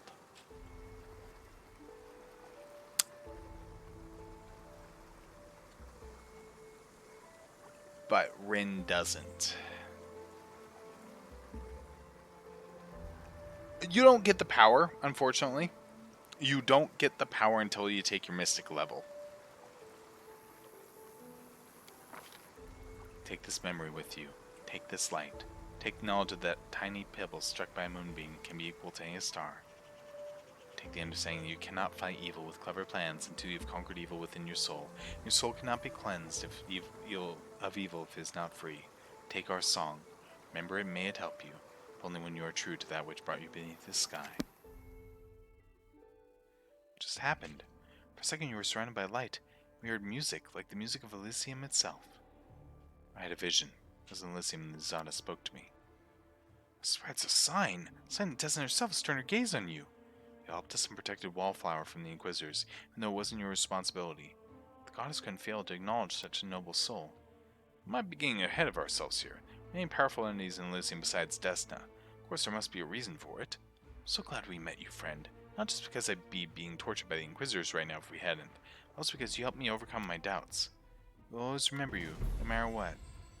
I know what to do. Yeah, unfortunately, we do not gain a new power.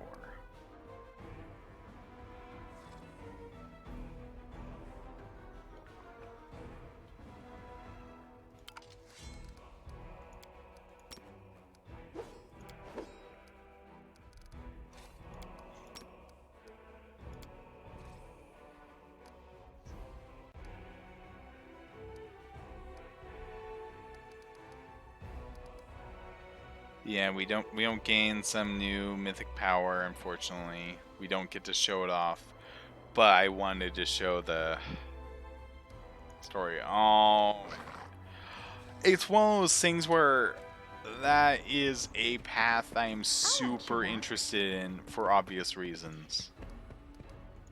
And in some ways I'm very sad that Rin lacks that little something.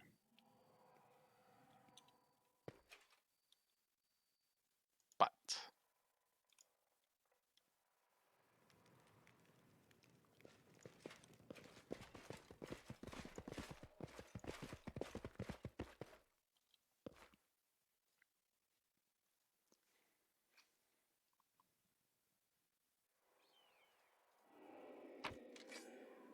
I thought for a second it was going to crash.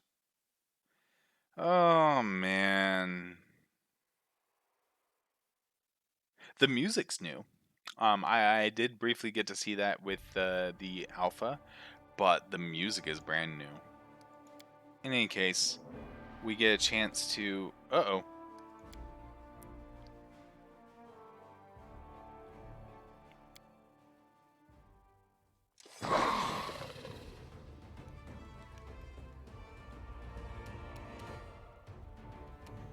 Oh no! They're attacking a messenger!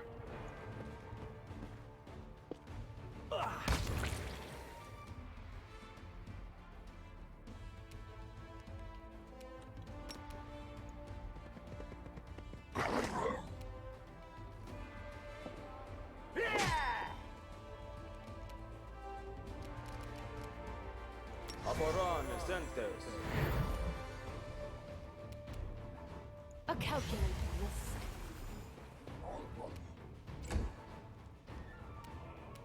They'll beg me to stop.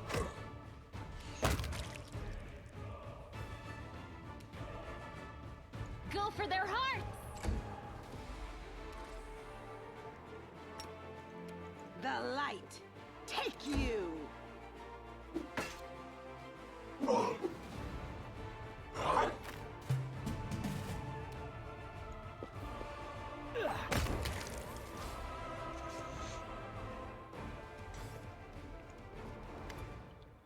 The young soldier wipes the blood spatter from his face with a shaking hand. By Iomade, I'm alive. Felt like I had half the Abyss and Rilu herself in my tail back there. Why'd they send such a weakling? It's a miracle he wasn't mauled on the way here. The soldier sucks in a breath and releases it, clenching his fists to conquer the tremors. Commander Tirabate sent me to get you. Thank all the good gods I found you before it's too late. Commander wants you to come back and help protect the defender's heart right away. What happened? Demons! The demons are closing in on the tavern. They'll soon have us surrounded. Must I make it past them and get you? They could strike any moment. Are we waiting for it? Let's go. Let's go. We'll show these beasts. Well, that attack we were warned about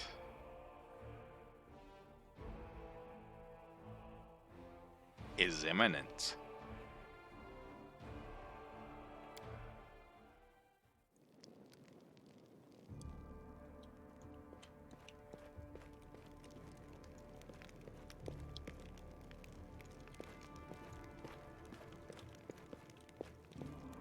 Well, yeah, we were almost back. Now we really pushed our errands to the absolute limit.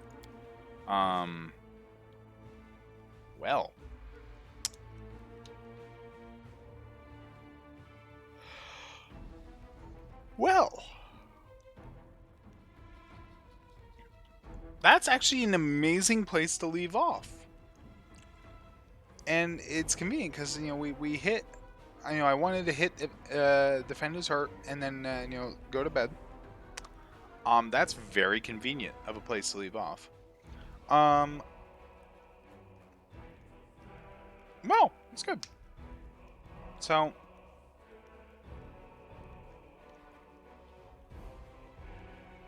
we are going to stop here for the night. As I've mentioned at the very beginning of the video, we are under a very severe winter storm, and also in our area, power capacity is not meeting demand, and so they're having rolling blackouts on purpose to try and maintain the integrity and such. But some of those blackouts are lasting longer than what they're expecting, and there's been damage. Our town is out of water. You know, there's a bunch of things going on right now that I will absolutely try and stream tomorrow. However, due to the unusual circumstances around this, for lack of a better term, this fucking blizzard over here in Texas, um, yeah, we'll be fine. We've done as much preparation as we can, and like even if we do lose power for a day or so, it it's not actually going to be dangerous. But it's just one of those things where I will try to stream tomorrow, but I might not be able to. If not, if you join my Discord, which link is under the good old Twitch stream, I will post an update if we lose power or anything else like that, and I will let you all know that unfortunately the stream will be canceled. But with any luck, that won't happen, and we'll be able to have the defense of Defender's Heart. But for now, do take care, and next time, we're going to have to defend a place. Take care. Later.